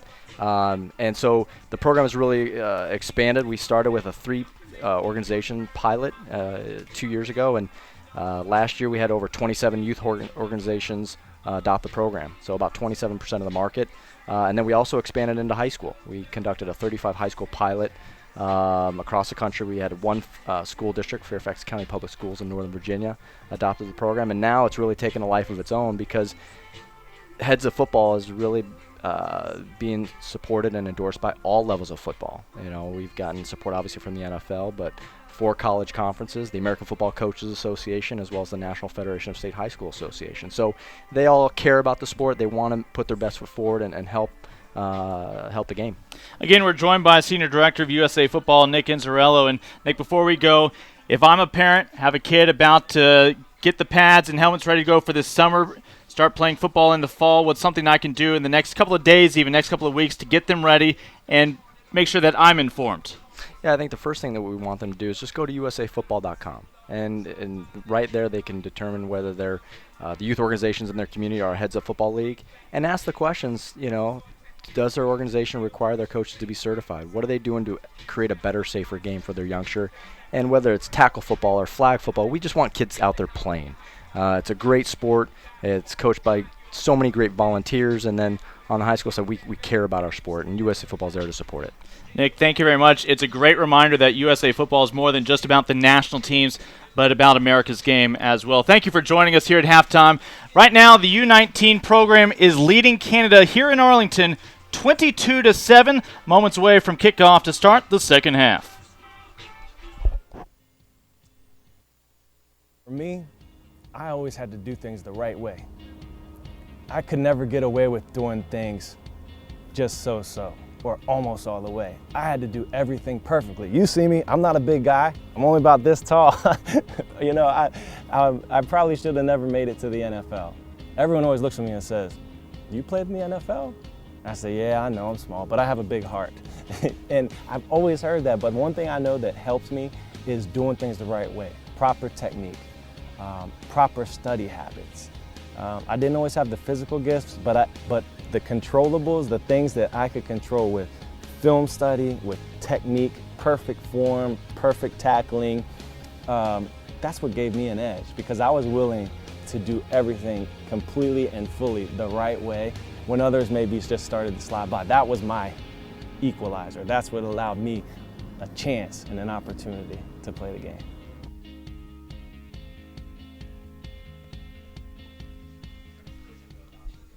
And welcome back to the University of Texas at Arlington. Thanks so much for our guests that we had here at halftime. Let's take a look at some of the first half stats. This is presented to you by Sports Authority. 3 receptions, 40 yards, and 1 punt return for a touchdown from the electrifying Charles Nelson, the slot receiver, headed to Oregon. Justin Jackson, 2 carries for 31 yards. The running back headed to Northwestern University. Chris Durkin with the touchdown for Team USA. He had 3 carries, 17 yards, and a touchdown, along with Jameel McClendon, 3 carries, 17 yards, and a touchdown for himself. And a nice throw to Charles Nelson on that great drive that was also aided by a good run from Justin Jackson. The defensive line has had 3 sacks, and Lincoln, the defense for Team USA, it's only a 2-score game, but this defense makes it seem a lot bigger of a lead than it really is. Well, remember, it's a defense that's been pinned back a few times as penalties have mounted up, allowing Canada a couple of short fields, but each time the defense got that ball right back, whether it be a turnover or simply a 3-and-out over to the offense for USA. Yeah, and it's really been that defensive line that has been supplying unlimited pressure on Team Canada, and they are really, really doing a great job of pinning, like you said, pinning the Team Canada offense back, firing off the football, and just being a complete nuisance. They affect every single play. They may not make a tackle or a sack on every single play, but they affect it, and they alter the decisions that Team Canada has to make, and they are just creating such a fuss for this Team Canada offense. It really starts at that foundation, the defensive line, and we've seen some great linebacker play as well, but really where it's been at for the entire first half for Team USA has been that front 4. Both teams about to take the field for kickoff here in the start of the second half. As we remind you, this is all part of a 2-day festivities, the International Bowl. It features 6 national teams for the United States, featuring 6 Canadian squads, including the national team for Canada, your defending world champions from a couple summers back. Canada with the upset in that gold medal game against the United States. As we are live from Maverick Stadium in Arlington here tonight on the campus of the University of Texas at Arlington. A new format this year with the International Bowl, USA versus Canada. It used to be USA versus the world, a little bit too much of an exhibition feel with all those teams from various countries supplying players for one squad against USA. They wanted it really to feel like an international competition, country versus country, nation versus nation, and these are 2 of the powerhouses right here worldwide. Yeah, I don't see anything about what we've seen in the first half that says exhibition at all. Yeah, they're having fun. Yeah, they're excited. Yeah, they've been really passionate. But there is nothing that says exhibition. Both of these teams want to win, and they are playing with an energy that is unparalleled so far. Both teams, I'm not just saying Team USA, Team Canada has been outstanding in terms of their energy and their enthusiasm on the sideline, on the field. This is a really competitive ball game so far, and shaping up to be a pretty good second half here.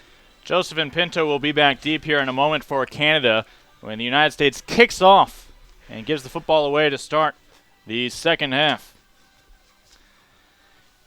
United States 3-1 in previous international bowls. Coming off a win last year in Round Rock, Texas, just north of Austin. And your stomping grounds. Yeah, not too far from the capital city. You a big music fan, Lincoln?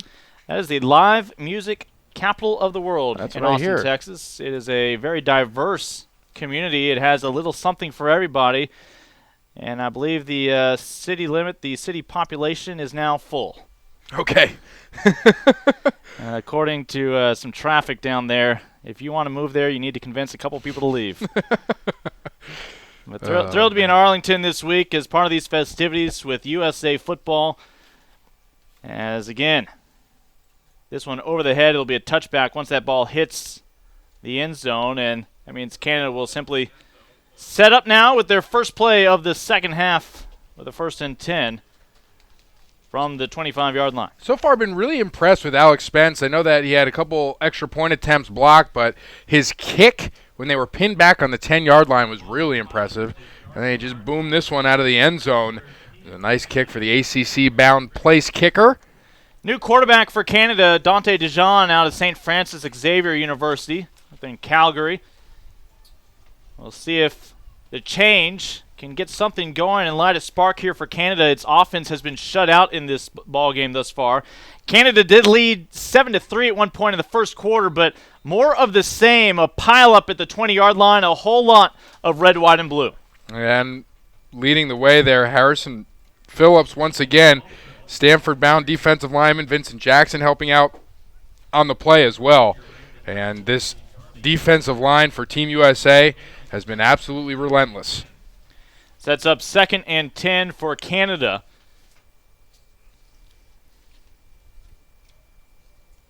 As we get this third quarter started. From the 20-yard line, need to get to the 30 to keep things moving. This time they'll keep it on the ground, have not had much success running between the guards, let alone the tackles, and more of the same, just right back to the original line of scrimmage. As that time you can credit in part Harrison Phillips among those able to make the stop. And I'm looking at the defensive backfield now because I know we're giving so much love to the front four, so I'm just kind of trying to pay attention to what the defensive backfield is doing. And if you look at Nick Ruffin, just such a high understanding of the game, is able to disguise his coverages 2-3 times. He'll make you think he's in man. He'll make you think he's in cover 3. He'll make you think he's in cover 2. He gives you 3 different options as a quarterback, and then right when the ball's snapped, he goes to where he's supposed to be. Little sidearm sling into traffic, and this ball is picked off. And USA, right in front of their bench, will celebrate. The defense has done it again. The offense will set up 1st and 10 from the 30 in Canadian territory. Deontay Thompson, the one to get that ball back.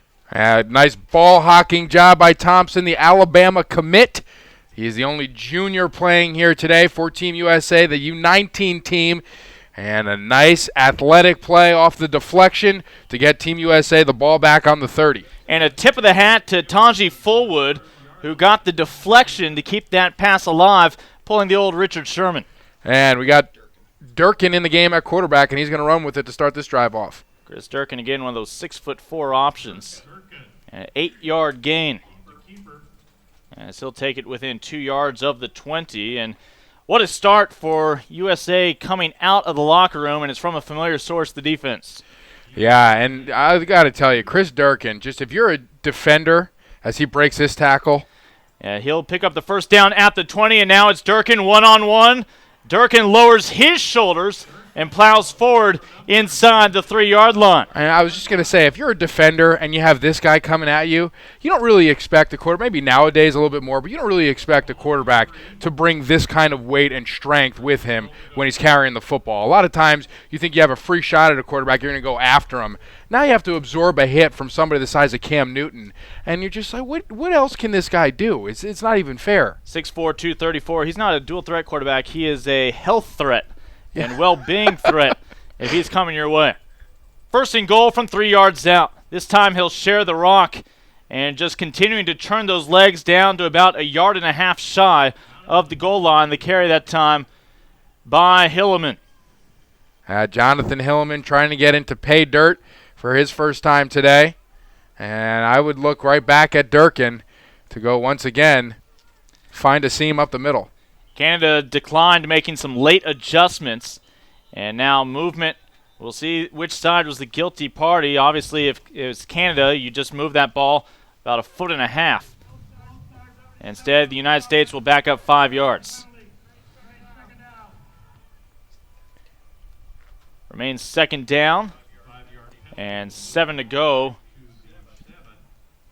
on 2nd and goal.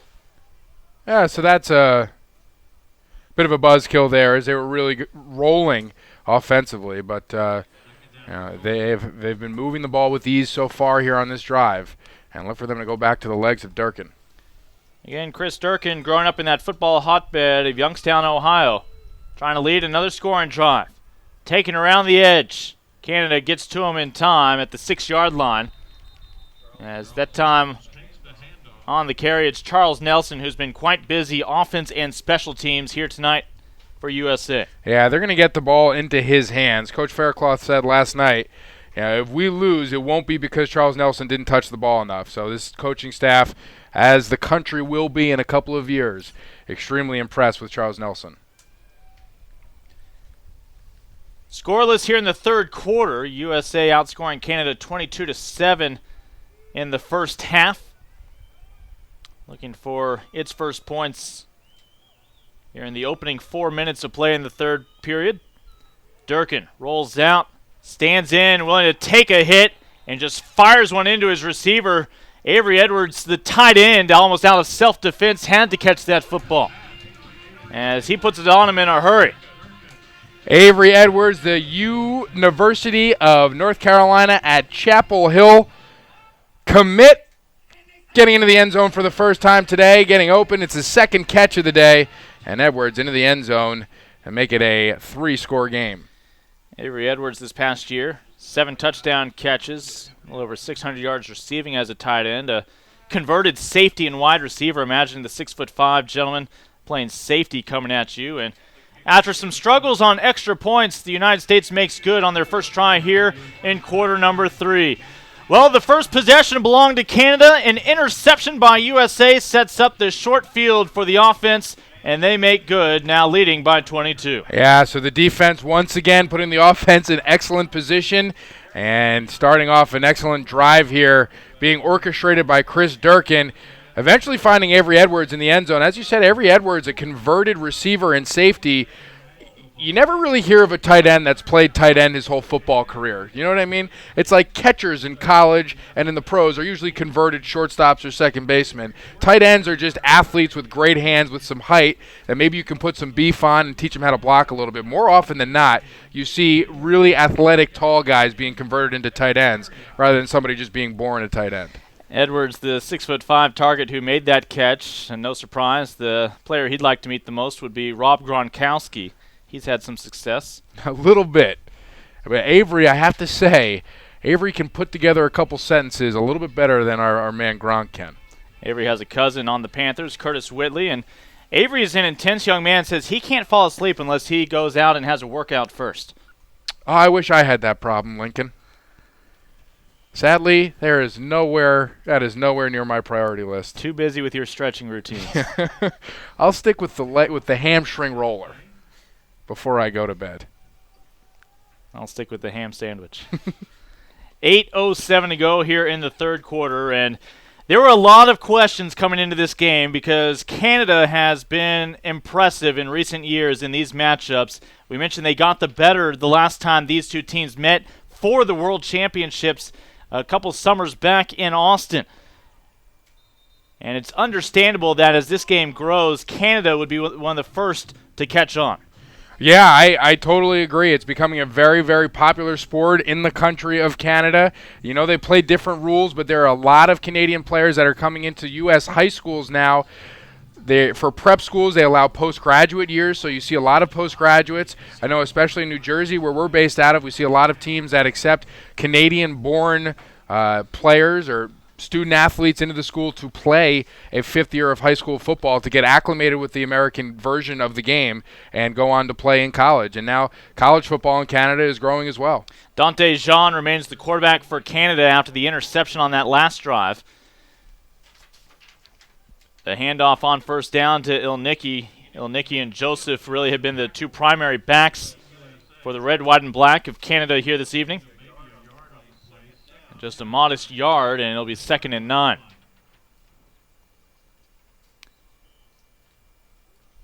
So Canada with a turnover on that last drive led to a touchdown for the United States. And USA defensively and offensively clicking, and of course special teams more than carrying its own weight for the red, white, and blue. Jean is going to have pressure in his face and just one hops to the receiver. Now, perhaps fortunate no flag comes in for a late hit, but it'll be now 3rd and 9 coming up. On the coverage, Trey Mosley. Yeah, it was Niles Sykes providing the hit there, showing a little bit of physicality. But you see in the game for Team USA, number 52, Rennell Wren, who is committed and signed on to play at Arizona State next year. Arizona State boasting a really formidable defense this year, especially defensive line, with Will Sutton being one of the top pro prospects in this April's draft. And Wren said that they are graduating 9 defensive players and looks to contribute right away. Premature movement again by a wide receiver for Canada, looking to win a battle up at the top of the field on your screen, and that's going to cost Canada now, making it 3rd and 14. They need to get the ball to their own 38-yard line to keep this drive alive. And pretty soon they're going to need to be able to find a way to put points on the board offensively. And it's not helping their cause with all of these penalties on the offensive side of the ball. This U.S. defense has been stingy enough. Team Canada can't keep shooting themselves in the foot. 3rd and 14. And movement that side on the right side of the line. Whistles came first, then the flag. And you'd be a little more frustrated if these teams had been working together year-round and for multiple years. But, again, national teams assembled. They don't get everyday work together. They all have various schemes they come from. You mentioned earlier, you want to simplify and make sure that everybody's on the same page. And you're almost surprised you don't see more issues with a quarterback-center exchange, among other fundamentals. Hey, just getting used to a cadence can take a couple weeks. If a quarterback has a hard count, if he has a soft count, if he goes on 1, if he goes on 2, you never really know. Something that you really have to learn through playing with him. Jan rolls right, again has pressure, and will throw it at the feet of a receiver. So no grounding calls. He gets it back to the line of scrimmage, looking for David Blaine. Blaine out of Montreal.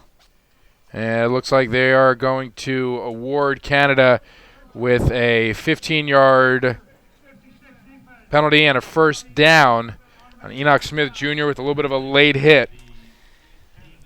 Enoch's had some good plays. That one will cost United States as Canada gets the automatic first down, even though the penalty yardage would not have been enough on its own.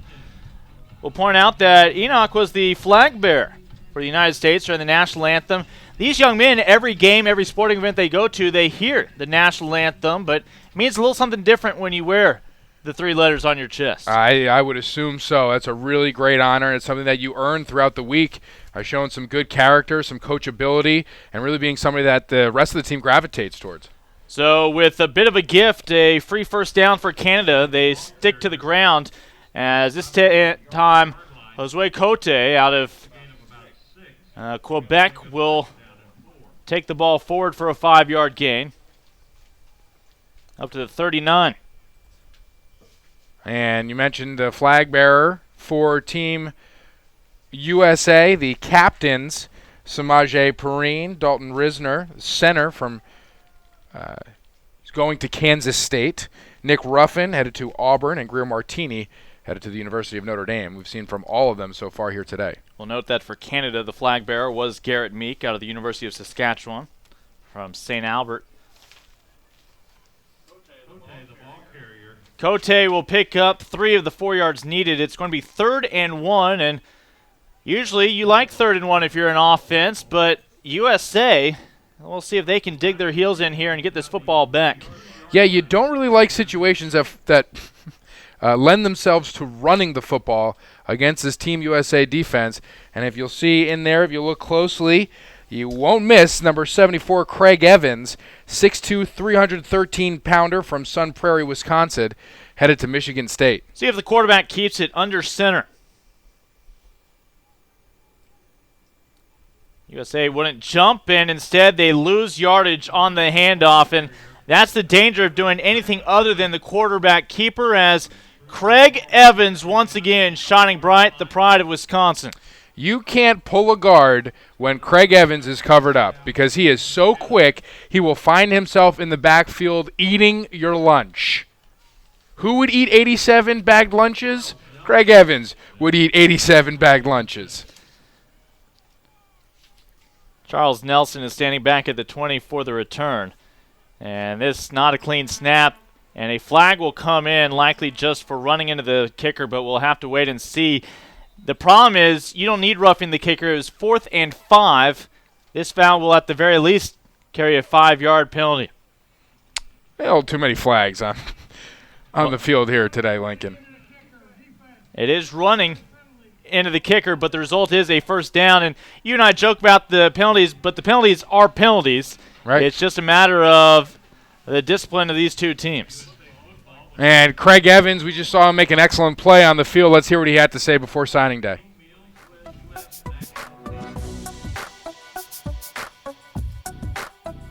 Craig Evans, defensive tackle, Michigan State, go green, go white, hashtag Spartan Savage Squad. The fans can expect that defense being on point like it was last year, so, we ain't finna let up. I'm not finna go there. I'm gonna pick up where they left off and hopefully be better. So we gonna try to go from a Rose Bowl to a national championship. 4:37 to play here in the third quarter. That defense of the United States, well, they thought they had a couple of stops, but Harrison Phillips and company, who gets the stop there, have prolonged this drive for Canada with some, unfortunately, poorly timed penalties. So the offense of Canada remains on the field trying to answer that touchdown that USA scored on its last possession. Yeah, and you know what? I don't know if this USA defense really has a problem with being back on the field because they are having so much fun today and really just having their way with Team Canada. You think they get bored watching the offense, that they wanted to stay out there a little bit longer? I think so. 2nd and 11. Jan will throw it wide of his receiver, and probably that's a fortunate thing. Otherwise, the receiver, Ilnicki, the running back out of the backfield, was going to take a pop from Trey Mosley. All right, Trey Mosley wisely led up. Yeah, that comes into the play of defenseless receiver these days. Right. And, part of the heads-up football program, too, is having a deeper awareness and understanding of the rules of the game as they keep evolving and keep changing. One of my favorite parts about the program is really educating the youth on what these rules are and how they're going to change as the football game grows. 3rd and 11. We'll see if USA can finally get its defense off the field. The answer, no. Canada this time with one of its better gains on offense of the night. As TJ Harrell finally makes the tackle, but David Blaine, not an illusion, it's a first down. Oh, way to go. That was outstanding. But you know what else was outstanding was that throw from Dijon. Stood back with a kind of a 3/4 delivery and just fired that over the middle. An outstanding throw, threading the needle. From the 39 of USA, Canada eyeing its first points on offense tonight. And picking up nice yardage, 4 yards up the middle. That time the carry from the third running back, Cote.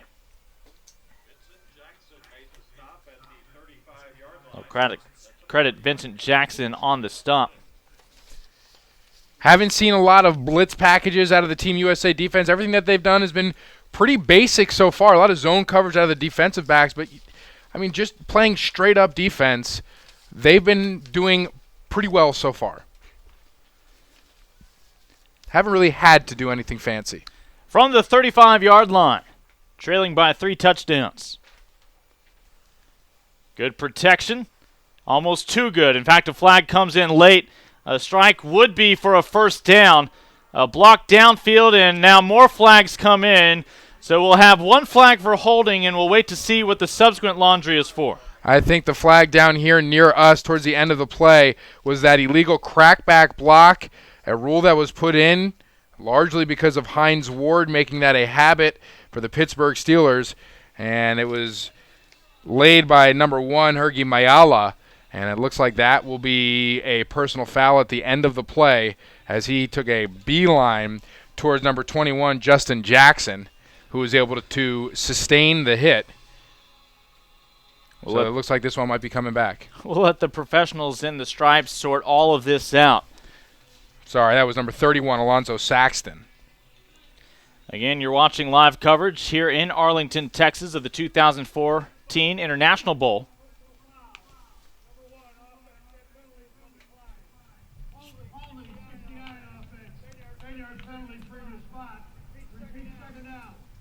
Yeah, ultimately better scenario by accepting the initial foul, holding a spot foul in the backfield, then allowing the play, and then assessing the personal foul. So the United States just had the option of taking one penalty, and this will back Canada up. It'll be second and still not too bad. 16 yards to go from the 44. Remember, this is Canada's first drive of the second half, following that interception they threw on their opening drive, I should say. But a sustained drive thanks to two separate penalties by the United States when they otherwise were going to get off the field, get the ball back to the offense. And you go back to Cote on the carry. And another flag is down, and we'll get it sorted out again.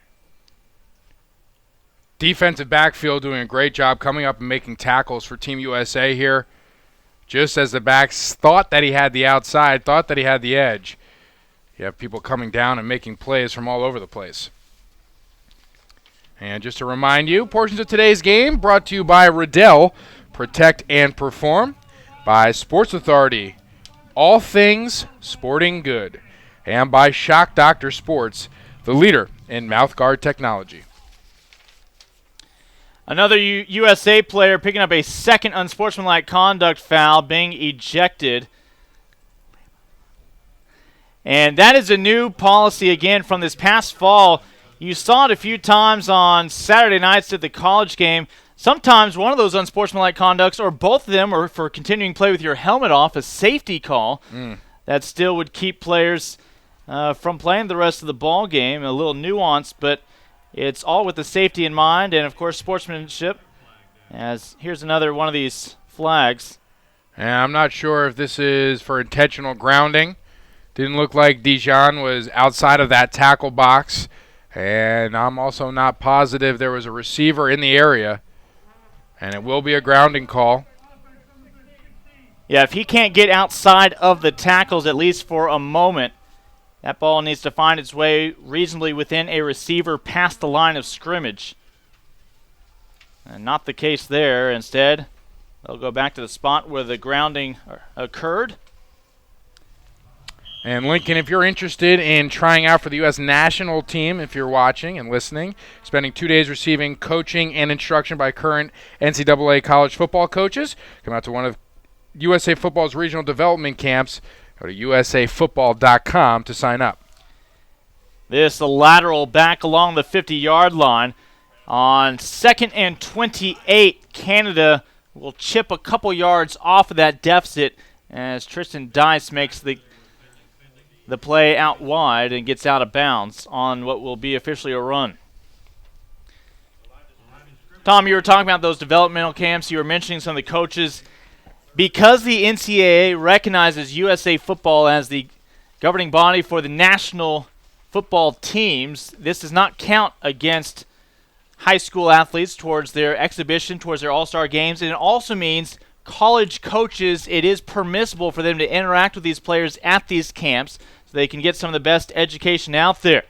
Another turnover forced by this defense. Stepping right in line was Vincent Jackson between the quarterback and the receiver. Jackson hauls it in. Vincent Jackson really just in the right place at the right time, and it lands right into his chest. I'm not sure what Dijon was looking at there, but Vincent Jackson making a play and letting everybody know why he was such a highly touted recruit. Most importantly, no flags on the play. Just dropping into some standard coverage there. And Dijon throws it right into his chest, almost in stride. Trying to force it into the slot receiver. Jackson's not going to drop that one. With a 22-point lead, we introduce you to Tyler Wiegers at quarterback. Another 6'4" signal caller. He out of Detroit. He'll be an Iowa Hawkeye in the future. And his first pass, a dandy.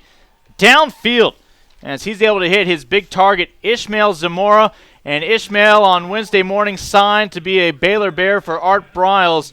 Zamora out of the Houston area at Elsick High School, out of Beyonce's backyard. And Zamora And Zamora had 3 pop culture references by Lincoln Rose today. But Zamora headed to play receiver for Bryce Petty, who is also a USA football alum. Record-setting quarterback out of Baylor. Carry and shedding tackles for a 3-yard gain when he could have been stopped at the line. Again, Samaje Perine with the carry. This should be a well-rested offense after spending the amount of time they have, as we have played almost the entire third quarter with the USA offense on the bench. We're inside about the final half minute now. There's a forward pass into the backfield. On 2nd and 8, breaks a few tackles. It'll be 3rd and about 4. Charles Nelson with yet another catch tonight. Charles Nelson is having himself a Wes Welker, Peyton Manning offense-esque day today. And Uyghur is doing a great job of releasing very quickly and exhibiting his really strong arm. Uyghur's headed to the University of Iowa, attributes the reason for him going to Iowa a lot to Greg Davis, the offensive coordinator and quarterbacks coach there at Iowa. Developed an outstanding relationship with him throughout the recruiting process. Greg Davis, former quarterback coach for Colt McCoy, Vince Young, and various other Longhorns who have gone on to the NFL out of Austin, was part of that championship run in Austin. Tommy Mister with that last opportunity for the United States. We're talking about Zamora and Elsick High School. It's an interesting situation there in that A-Leaf school district. Elsick High School is actually right next to its rival Hastings High School. They literally share the same tract of land, and so it's simply a lottery for kids coming out of middle school to find out where they're going to wind up going to high school. Imagine you're practicing on your practice football field, and right next to you is your rival with their practice field right next door. And he looks to continue his success off at Baylor University. Here he is.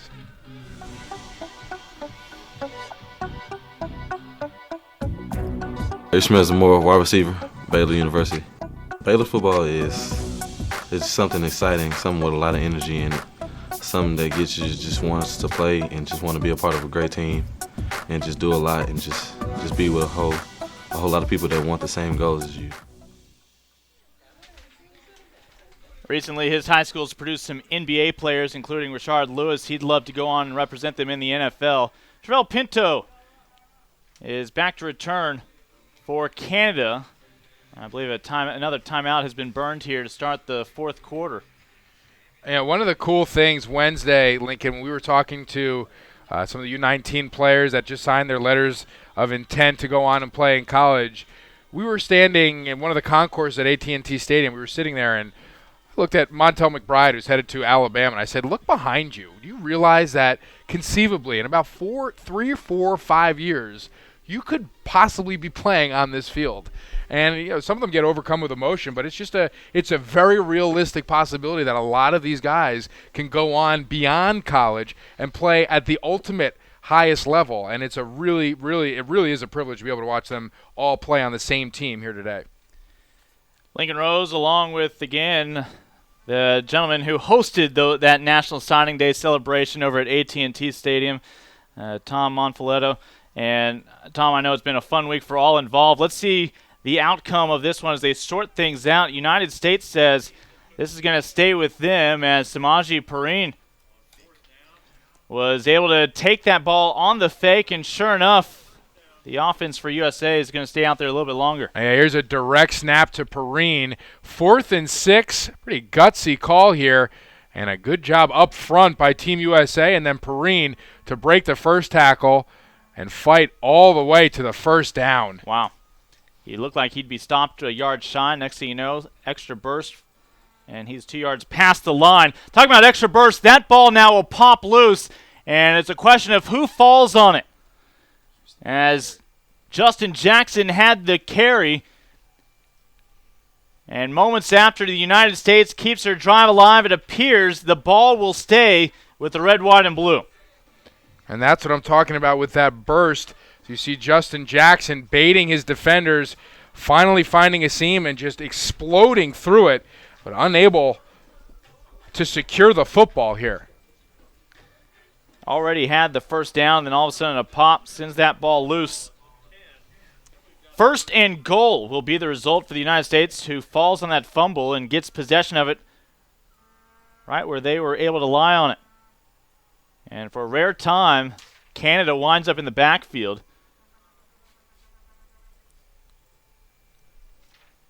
To make the stop.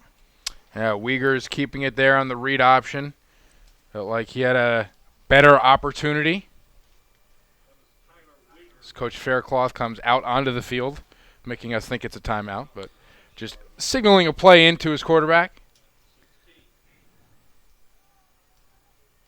International Bowl brought to you by Upper Deck and powered by Strive. And USA trying to power its way into the end zone once again. Throwback. Flags come in, and Canada will want holding. Jonathan Hilleman was the running back who initially faked the carry, then ran a pass pattern. And as we find out the outcome of these penalties, we'll take a look at our Upper Deck USA Football Alumni Spotlight. Presented by Upper Deck, collect the best. Since 2009, 8 former Team USA players have gone on to play in the NFL, and we are likely to see some of the players on this field move on to the National Football League. Some important alumni include New York Giants running back David Wilson, also Cardinals defensive back Tyrann Mathieu. Some of the ones that we mentioned already in college, not listed here, Bryce Petty. But then you have 2 guys, the signal caller and the receiver from Stanford, Stephon Tuitt, and Folston from the University of Notre Dame, and, of course, Jameis Winston, the Heisman Trophy winner. This is second and goal from 26 yards out. They'll get 23 of the yards necessary right there with a bullet to Tommy Mister. He's not the tallest receiver that USA has, but at 6 feet, gets the job done out of Chicago. Sometimes you just see all of the weapons that Team USA has, and it might be difficult to figure out who to get the ball to and when to get the ball to them, because all-star games don't really lend themselves well to football. But when you have this much talent on the same field, it's easy to make some plays. Third and goal from the 3, and United States is back in. Samaje Perine put 6 more points on the board. So Perine's going to put it in for his first touchdown of the game for Team USA. It's a drive that was extended by a fake punt. USA also fortunate to cover a fumble a little bit farther down in the red zone. And we saw a lot of different playmakers get the ball on that drive. We saw Nelson get a touch. We saw Mister get a touch. We saw Justin Jackson with a nice run. Perine on the fake punt, and the fake punt conversion, really the main aspect of that drive that led them into the end zone. So the United States now continues to put on points. Its second score of the second half. Extra point pending. And Canada, when it gets the ball back, will still be in search of its first offensive score against the defense of USA. Alex Spence remains your kicker. Just one kicker on the roster at each of these levels. A good snap, good hold, and Spence will send a low driving kick through, and he's been good on each of his extra points here in the second half. Portions of today's game being brought to you by St. Vincent's Sports Performance, defining sports performance. Also, Stubbs Legendary Barbecue Sauce, made right with all natural, gluten-free ingredients. And, of course, by Marriott, the official hotel partner of USA Football.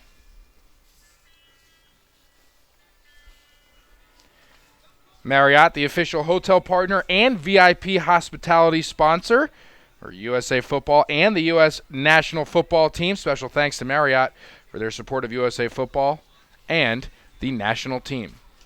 Tom, I know you, like me, we look forward to these USA Football events because of the people at USA Football. We've been spoiled. Garrett Shea, always busy, man of many responsibilities, but always aces each and every one of them. Thrilled to be a part of this once again. And, well, a lot of the staff at USA Football that you and I, even for these broadcasts, working closely with, Matt Ferrara as well as Nick Panisi, some young men who know these players so well, limited interaction with them, and yet they make a point to make the most of that time spent with the players, and that certainly has benefited us here throughout this week. Yeah, I think so. I think it's fitting that they work for USA Football because they're all just real true American heroes in my eyes and in our hearts. Whatever the next level down participation would be, Sean Lerman as well as Derek Raymond, part of the production crew. Some other men of many talents. Off a hop, this is Pinto again. And he has still not been stopped. A flag will fly in, cross midfield, out of bounds at the 45. And more often than not, the flag does not bode well for the return team. Yeah, well, nice to see Alex Spence, the kicker, getting in on the mix, making a tackle. Did his tackle stretching. And that's why you see the benefits of some flexibility. Again, our officials come together to discuss this before making the announcement. And it looks like there might be a hold on Team Canada right there at the 40-yard line as we see Spence coming in at the end of the play. Again, nice tackle. Well, the only thing that would lead me to believe that perhaps this is a surprise call coming up is that the referee is consulting the bench of Canada. From our vantage point, usually that would mean, do you want them to re-kick? Yep. Okay.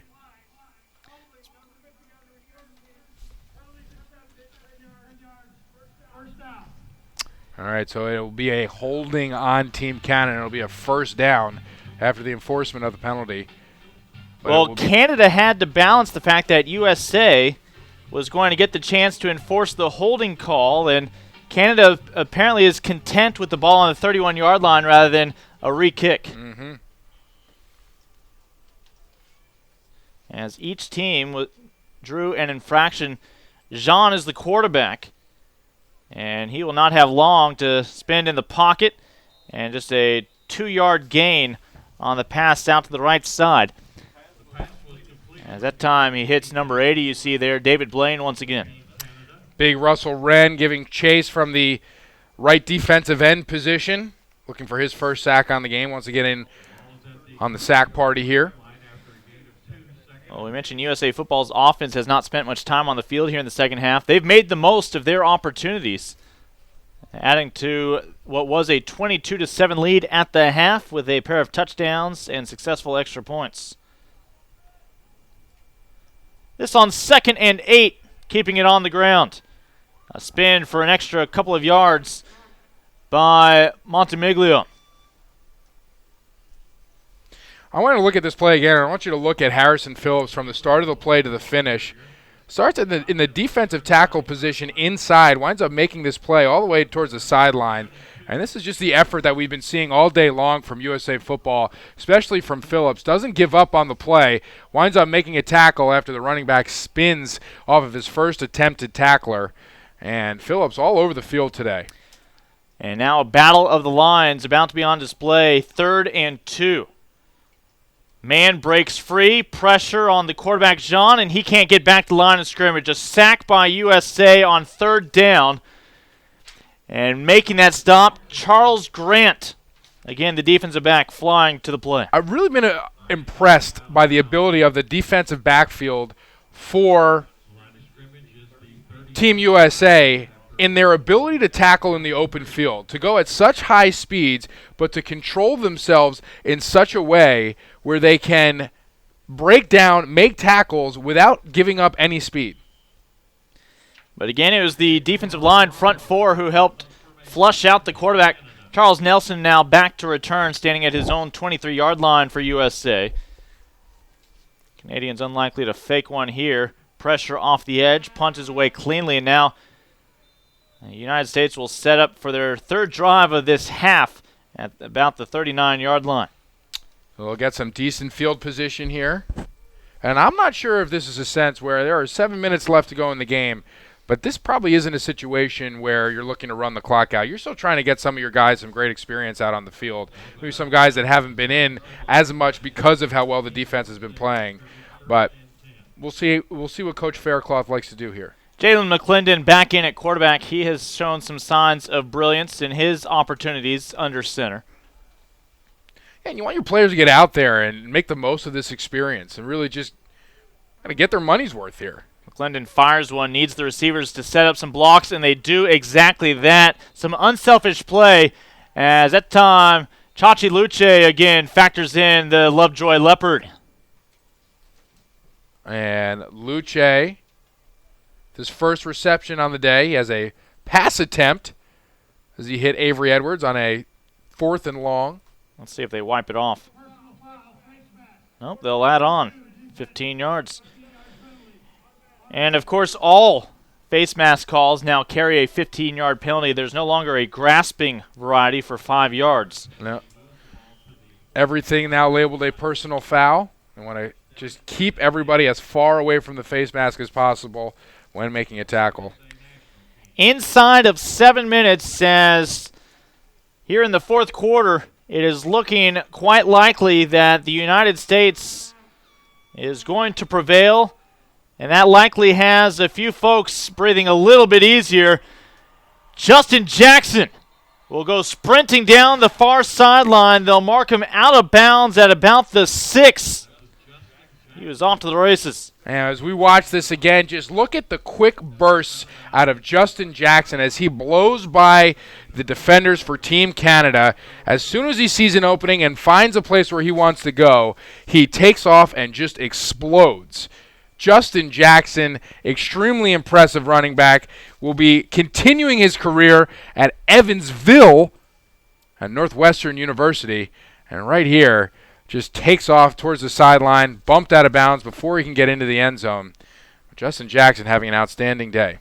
Charles Nelson was running stride for stride with him to try to create a block and free him up, but just walking that tightrope on the far sideline, stepped out of bounds. There is a Canadian player down right now, as you see there, just around the 10-yard line. The reason for the stoption play was 6:38 to go, but the United States threatening to score on offense once again. And portions of today's broadcast brought to you by the G-Series. Prime, Perform, and Recover. Also by Cutters. No other glove performs like Cutters. Cutters providing all of the gloves for Team USA. And by Tyson Fresh Chicken. Serve chicken that's farm fresh. Serve Tyson Chicken. And Tyson providing the tailgate here for USA football. Just a tremendous showing tonight by the national team for USA. We mentioned they came home with silver the last time these two teams met, with a championship on the line, the World Championships, a couple of years back. And so the question was, could Canada possibly pull out a second straight win, or will these young men be ready for the red, white, and blue? And boy, have they ever been. Yeah, and there's just been a tremendous amount of pride all week long, tremendous amount of appreciation and a sense of achievement for even being here all week long. And they don't just want to be here. They want to get here. They want to compete. All of these guys love to compete. That's why that's why they're here. They wouldn't be here if they didn't love to compete. And they've been doing an outstanding job today in a really dominant fashion. That's Eric Verity, who's being helped across the field. He has a long walk back to the bench on the near side. Verity is one of the young men from the University of Saskatchewan, from Saskatoon, up there north of the border. You'll see at the end of this ball game, both teams will line up, shake hands. They certainly will leave here with respect for one another and some memories being made. It'll be all positive in the end, something for each of these nations to look back on in terms of this unique experience that they got to be a part of. Yeah, between the coaching and the competition, being at AT&T Stadium early in the week, we saw the U19 Canadian team practice, the team that we're watching right now. We saw them practicing after the Jamboree Wednesday night, so they got to go on the AT&T Stadium field. The U19 U.S. team got to practice on the AT&T Stadium field, and as we said, a dream that could possibly come true for some of these student athletes that go on to play in college, and possibly even beyond that, to play one day for an NFL team inside Cowboy Stadium. Jalen McClendon looking to lead another scoring drive. Back corner, toss up in the air, and this one incomplete, as the intended receiver that time was Ishmael Zamora, the future Baylor Bear, who will be playing his college ball about an hour and a half south of us down Interstate 35 in Waco. We'll see if they go back to Zamora or have another play in mind here. 2nd and goal from 6 yards out. A little inch closer, and another one of those handkerchiefs comes flying out. After the keeper from McClendon.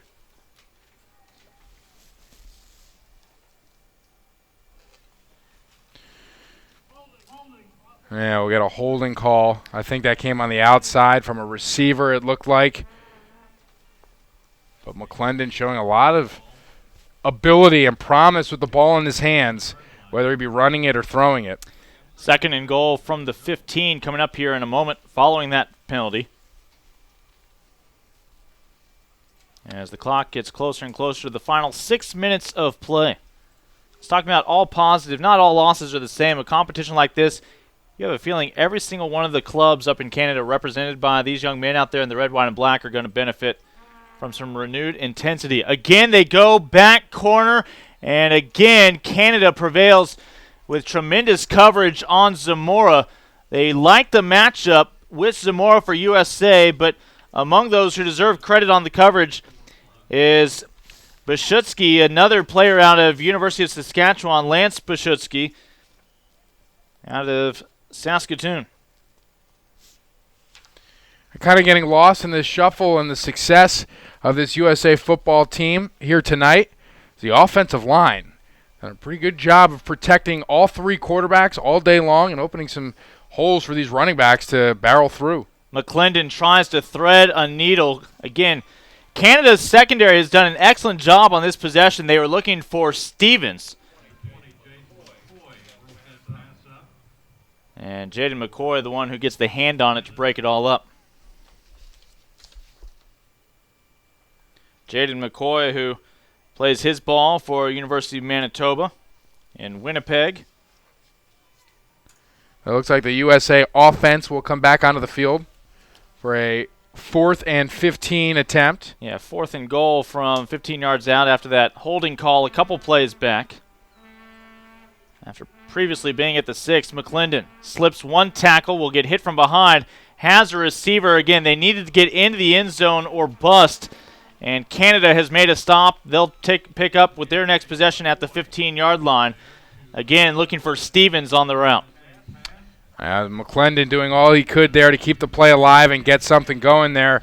But as you said, they needed to get into the end zone. It was a 4th and goal opportunity there, and Stevens unable to come up with it. And the offensive line for Team USA, we were just praising, unable to give McClendon enough time to make a decision there. This was the game probably the most folks were talking about, tweeting about on social media, but this will just mark the halfway point of the 2014 International Bowl and the coverage from USA Football, both in the States on ESPN3 and internationally as well. You can find those links, regardless of where you live, at internationalbowl.com.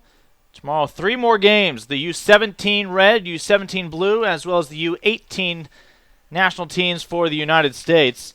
We certainly look forward to that coverage as we wrap up this year's International Bowl series under this new format, as you saw Trey Mosley factoring in on that last one for the United States. We have 2 U17 games, as you said, starting at 1 o'clock Central Time, and 4 o'clock Central Time will be the other U17 game, and then our nightcap, 7 p.m. Central, 8 p.m. Eastern, the U18 Team USA squad will take on the U18 Canada squad. Luke Lancaster, Tucker Byrne, 2 standout quarterbacks there for the U18 team. Look out for Colton Beebe, a 6'3", 245-pound linebacker who really turned some heads at the Jamboree. There's a couple young men on that U18 squad who also signed on the dotted line this past Wednesday after playing their senior seasons this past fall. Michael Legan headed to UTSA, and also Donald Wilhite at Culver Stockton College, who wants to be a coach when he graduates from college, and some really talented players on that U18 team that are qualified age-wise for the U18 team, but have also sealed their college fate. That'll be the final of this 6-game series. It'll be tomorrow night at 7 Central, as you noted, Tom, 8 Eastern. And Canada just wants something positive to wrap up this game with. Still looking for points on the offensive side. Christian Lezer, a name we've called a few times, young man with a bright future, helping make the stop. Yeah, Christian Ledger really doing a great job on special teams, but really an interesting kid to talk to. Here he is before National Signing Day.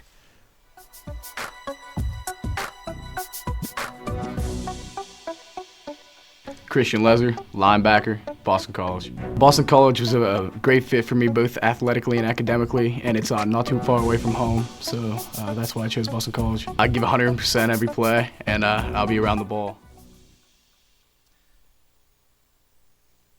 A lot of bright young men who are going to utilize these college scholarships to further their education and their football playing days. It is fourth in a pair. Canada will not go for it. As they are pinned back deep, they'd rather give USA as long of a field to play with as possible. And you can teach technique, you can teach habits, you can teach footwork, but one thing you can't teach is heart and effort, and that's what Christian Ledger's talking about there. No matter what, he's always going to be where the football is, and we've seen it today, whether it be on special teams or at his linebacker, outside linebacker position. That's something that when you learn that skill, when that's something that you're born with, which he clearly is, that makes it so much easier for him to be coached at the next level. Nelson will wisely go ahead and just let this ball die down with the Canadians at the 38-yard line. USA will gladly take over there with 4:30 to play, 36-7. It is looking as though the United States will claim 2 of the 3 opening day contests against Canada here in the 2014 International Bowl. And I want you to take a look at Montel McBride, big number 60, big number, what are we looking at here? Montel McBride headed to 69, number 1 in your heart, 69 there we go. on your roster. Number 69. We just wanted to take a look at some of his high school highlights. Montel McBride headed to the University of Alabama, as you see him just really just swallowing his opponents. Here he is playing nose tackle, finishing off a play at the end, and really a gem that Nick Saban found. Returning to live action, Durkin fires a pass for a first down as he again is able to hook up with the playmaker and Charles Nelson. So McBride, one of the big boys on the offensive line here for USA Football. Yeah, they've done a tremendous job winning the battle, both offense and defense. Charles Nelson, we mentioned on that last play, he's going to sleep well tonight. Flags fly, and this play will be blown dead. Leads you to believe it will be against the offense. That is one thing that the coaching staff for this U19 USA team said before the game started. They said Charles Nelson will be sore. We don't know what the outcome of the game is going to be, but we do know that Charles Nelson will be sore Saturday morning. If you hear the ice machine on your floor being put to work nonstop for the next couple of hours, you'll understand. Yesterday, players could have just sat out on the driveway. First and 15. Eludes the ankle tackle, gets back to the original line of scrimmage after a 5-yard gain. Excellent job continuing to fight there for yardage. Saeed Block now on the reception there, breaking a tackle, keeping his balance. Saeed's headed to Happy Valley to play in the Big Ten.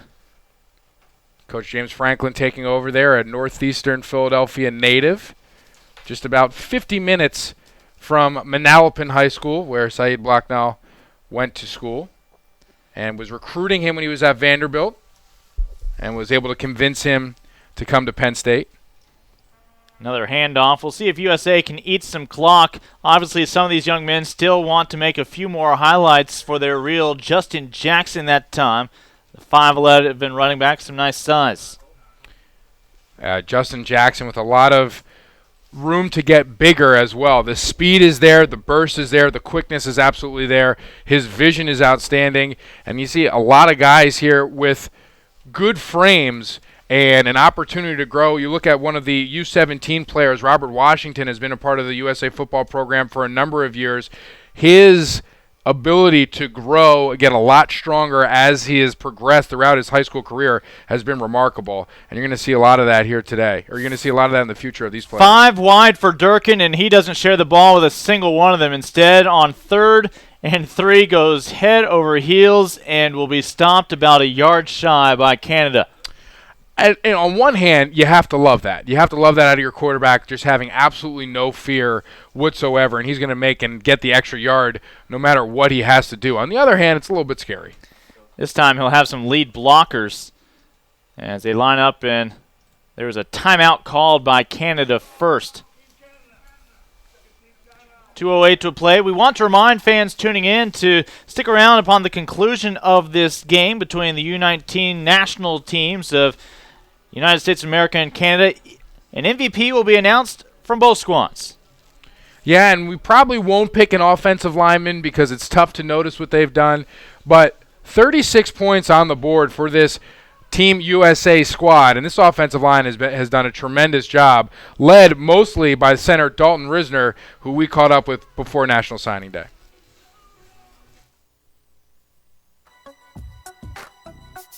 Dalton Risner, the Kansas State University. I play offensive line center. Oh, I love Kansas State in the way they just mush it down the field. I'm a nasty guy on the field. I feel I can go in there and just pound the ball down the field, and that's what Kansas State does, so I'll fit perfect.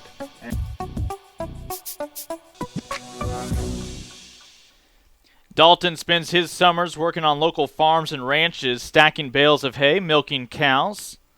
So he's up to any challenge. He's from a small town, very supportive community. Basically feels like a giant family. Yeah, well, one of the nicest kids that you will meet. He was a pleasure to talk to. Coach Snyder's really getting a gem of a human being there and also getting a fantastic football player as well. You know, Dalton is actually a multiple sport athlete, is in the midst of basketball season right now, as well as track. You can understand why Dalton averages 22 rebounds a game this past year.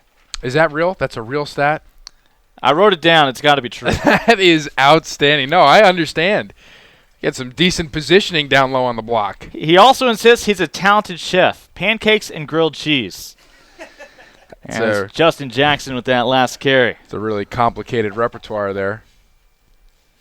It appears to have paid off for a young man who's 3 times been All-State, primarily as a center out of Wiggins, Colorado. We mentioned he'll go on to play for Bill Snyder in Manhattan, Kansas, the Little Apple for the K-State Wildcats. How do you list pancakes and grilled cheese if you're going to say you're an accomplished chef? It's like saying I'm a great writer, but I only make coloring books. Got to learn to crawl before you can walk. Yeah, got to learn to walk before you can run. Although it's hard to run if you eat too many grilled cheese and pancakes. That is true. It's a vicious cycle. Done wonders for Risner. Minute remaining. USA looking for some final punctuation on tonight's win over Canada. And Samaje Perine will provide exactly that. Back into the end zone as USA's back on the board. And Perine with the second touchdown of the game. We saw another excellent burst and just a relentless drive to get into that end zone.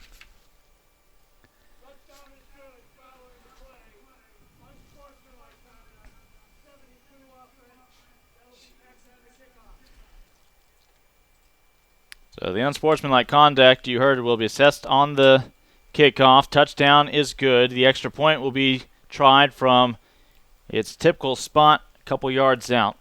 And Perine has some excellent size for a running back, all ready to be at his size before getting into a college weight room with his agility and his quickness is something that Oklahoma is going to be really, really excited to accept.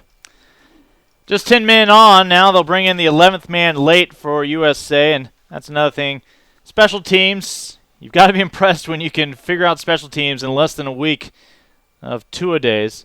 This ball up and over the crossbar to tack on a 43rd point here tonight for USA. Remember, it's a USA offense that's put up 40. It's a USA defense that has allowed none. And it's a USA special team that has contributed to a touchdown or two as well. So an absolutely complete performance in every sense of the word here for the U19 USA team. And the main event in the big stage Friday night here at Maverick Stadium at UT-Arlington, they showed up in a big, big way. Appropriately, we are playing under the Friday night lights. Less than a minute to go in this matchup between USA and Canada. And after the game, we will anoint our players of the game for each team. And there's a lot to choose from Team USA. You have Perrine that has 2 touchdowns. You have Charles Nelson, who had a bunch of catches, a bunch of touches, and a punt return for a touchdown. You have some players on the defensive side. Harrison Phillips making a couple great plays. I don't know. It's going to be tough to decide here. You know, the beauty of the platforms that USA Football has associated themselves with, both ESPN3 and YouTube, is the ability to replay these games and relive a lot of these moments weeks from now, months from now, years from now. And there have certainly been quite a few memorable moments here tonight. Well, we're seeing some of the best talent in the country at this age level, at each respective age level, and so far it has not disappointed. So Canada will get the ball back, presumably here for one final time, as they'll try to leave their final stamp as well.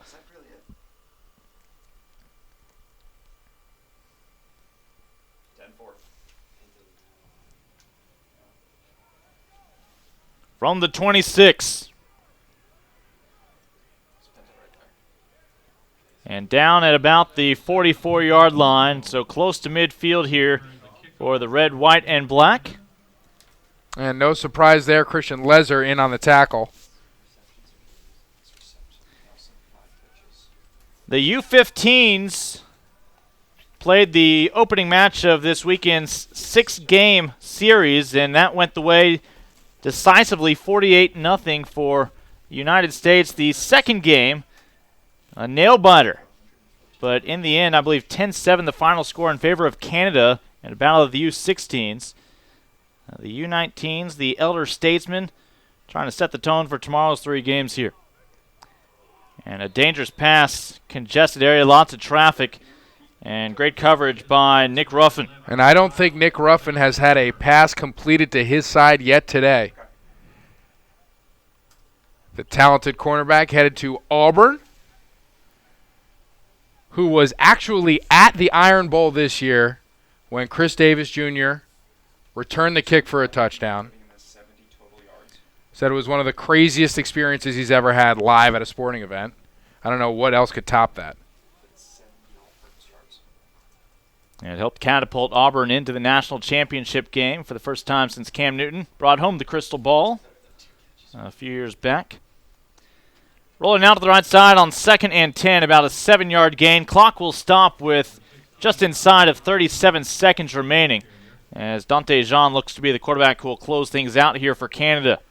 Well, I think it's been a nice job by the coaches from both rosters, working in players from top to bottom. United States, certainly we've been able to introduce you to the vast majority of the young men who made the trip to Arlington this week. Yeah, and you might look at this and say, oh, you have all this talent. You have some of the best players in the country, arguably the best players at their position in the country. How could it be difficult? But you have different agendas. You have different areas where you have to put some players because you have so many weapons, and you have to find a way for everybody to contribute at an amount that they're happy with. Yeah, credit USA Football again. We mentioned some of their staff, including Nick Panisi. They found guys who want to be here, one common purpose. I'd compliment Matt Ferrara, but he doesn't want all the attention. And if you see big number 74, I believe that's Nick Evans, or Craig Evans, twirling the flag around for Team USA.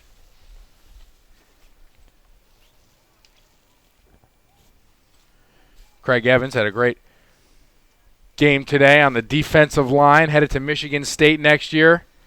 Told me he felt some type of way. Canada will have to snap it. There's 7 on the play clock, 10 on the game clock. And that one incomplete. Stops the clock. 7.6 seconds remaining in this ball game. Taji Fullwood separating the ball from the receiver. And Fullwood quietly having himself a terrific game, headed to South Florida. From the Tampa region, him and Vincent Jackson, about to be some South Florida Bulls. Taji Fulmore, you can't see with his helmet on, but he is rocking the Boys to Men style, old school Motown Philly Boys to Men style haircut.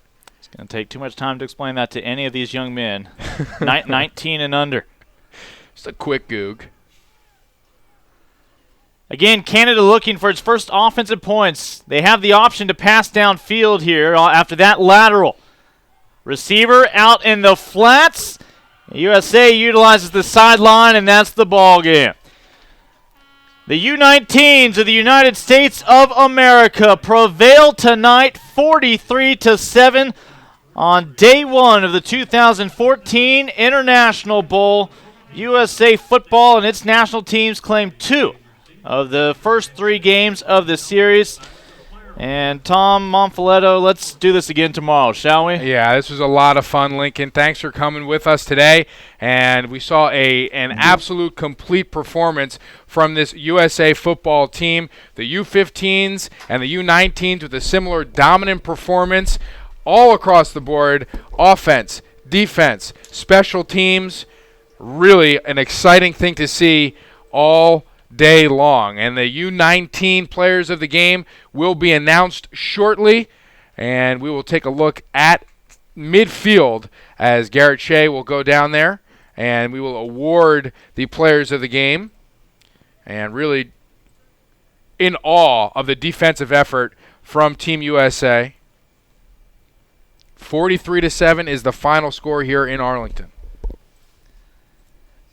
We mentioned each nation will be represented by an MVP. So many to choose from. Boy, did that defense shine for the United States of America. We'll see how this one plays out. Ladies and gentlemen, please direct your attention to midfield to honor the International Bowl Rydell Most Valuable Player Awards. The Team Canada Rydell Most Valuable Player Award will be presented by USA Football Senior Director, Mr. Garrett Shea. The Team Canada Rydell Most Valuable Player is number 7, Travell Pinto. So Travell Pinto from the U19 Canadian team. 70 all-purpose yards, really all over the field. Had a couple returns, a couple receptions. Really do some nice things out in space for Team Canada.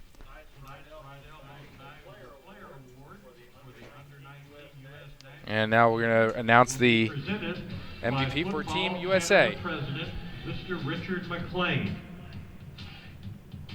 The Team USA Rydell Most Valuable Player is number 28, Charles Nelson. Well, not too much of a surprise as Charles Nelson, the Oregon-bound slot receiver with 5 receptions for 56 yards, 3 punt returns for 114 yards, and 1 touchdown, will take home the Rydell Player of the Game for Team USA. It's appropriate if you can only choose one player that you do somebody who embodies the fact that USA got it done in so many different ways, including a score on special teams, a defense that shut out the opposing offense of Canada, and of course offense as well. Now, Charles Nelson didn't get any defensive reps in, but he got the other 2 facets logged on to his resume, certainly in fine fashion. And as I'm sure it has been an honor for these young men to represent their country and play the sport that they love. It's been an honor watching them all week long, and we'll be back tomorrow night for the U17 Red at 1 o'clock, U17 Blue at 4 o'clock, and then at 7 o'clock, the U18 squad will be back here right at Maverick Stadium. Folks, you've been watching day 1 of this 2-day event, the 2014 International Bowl. USA takes 2 of the 3 games on this opening day, including the big boys, the U19s, the champions tonight, 43-7. Under the Friday night lights, it's red, white, and blue shining the brightest.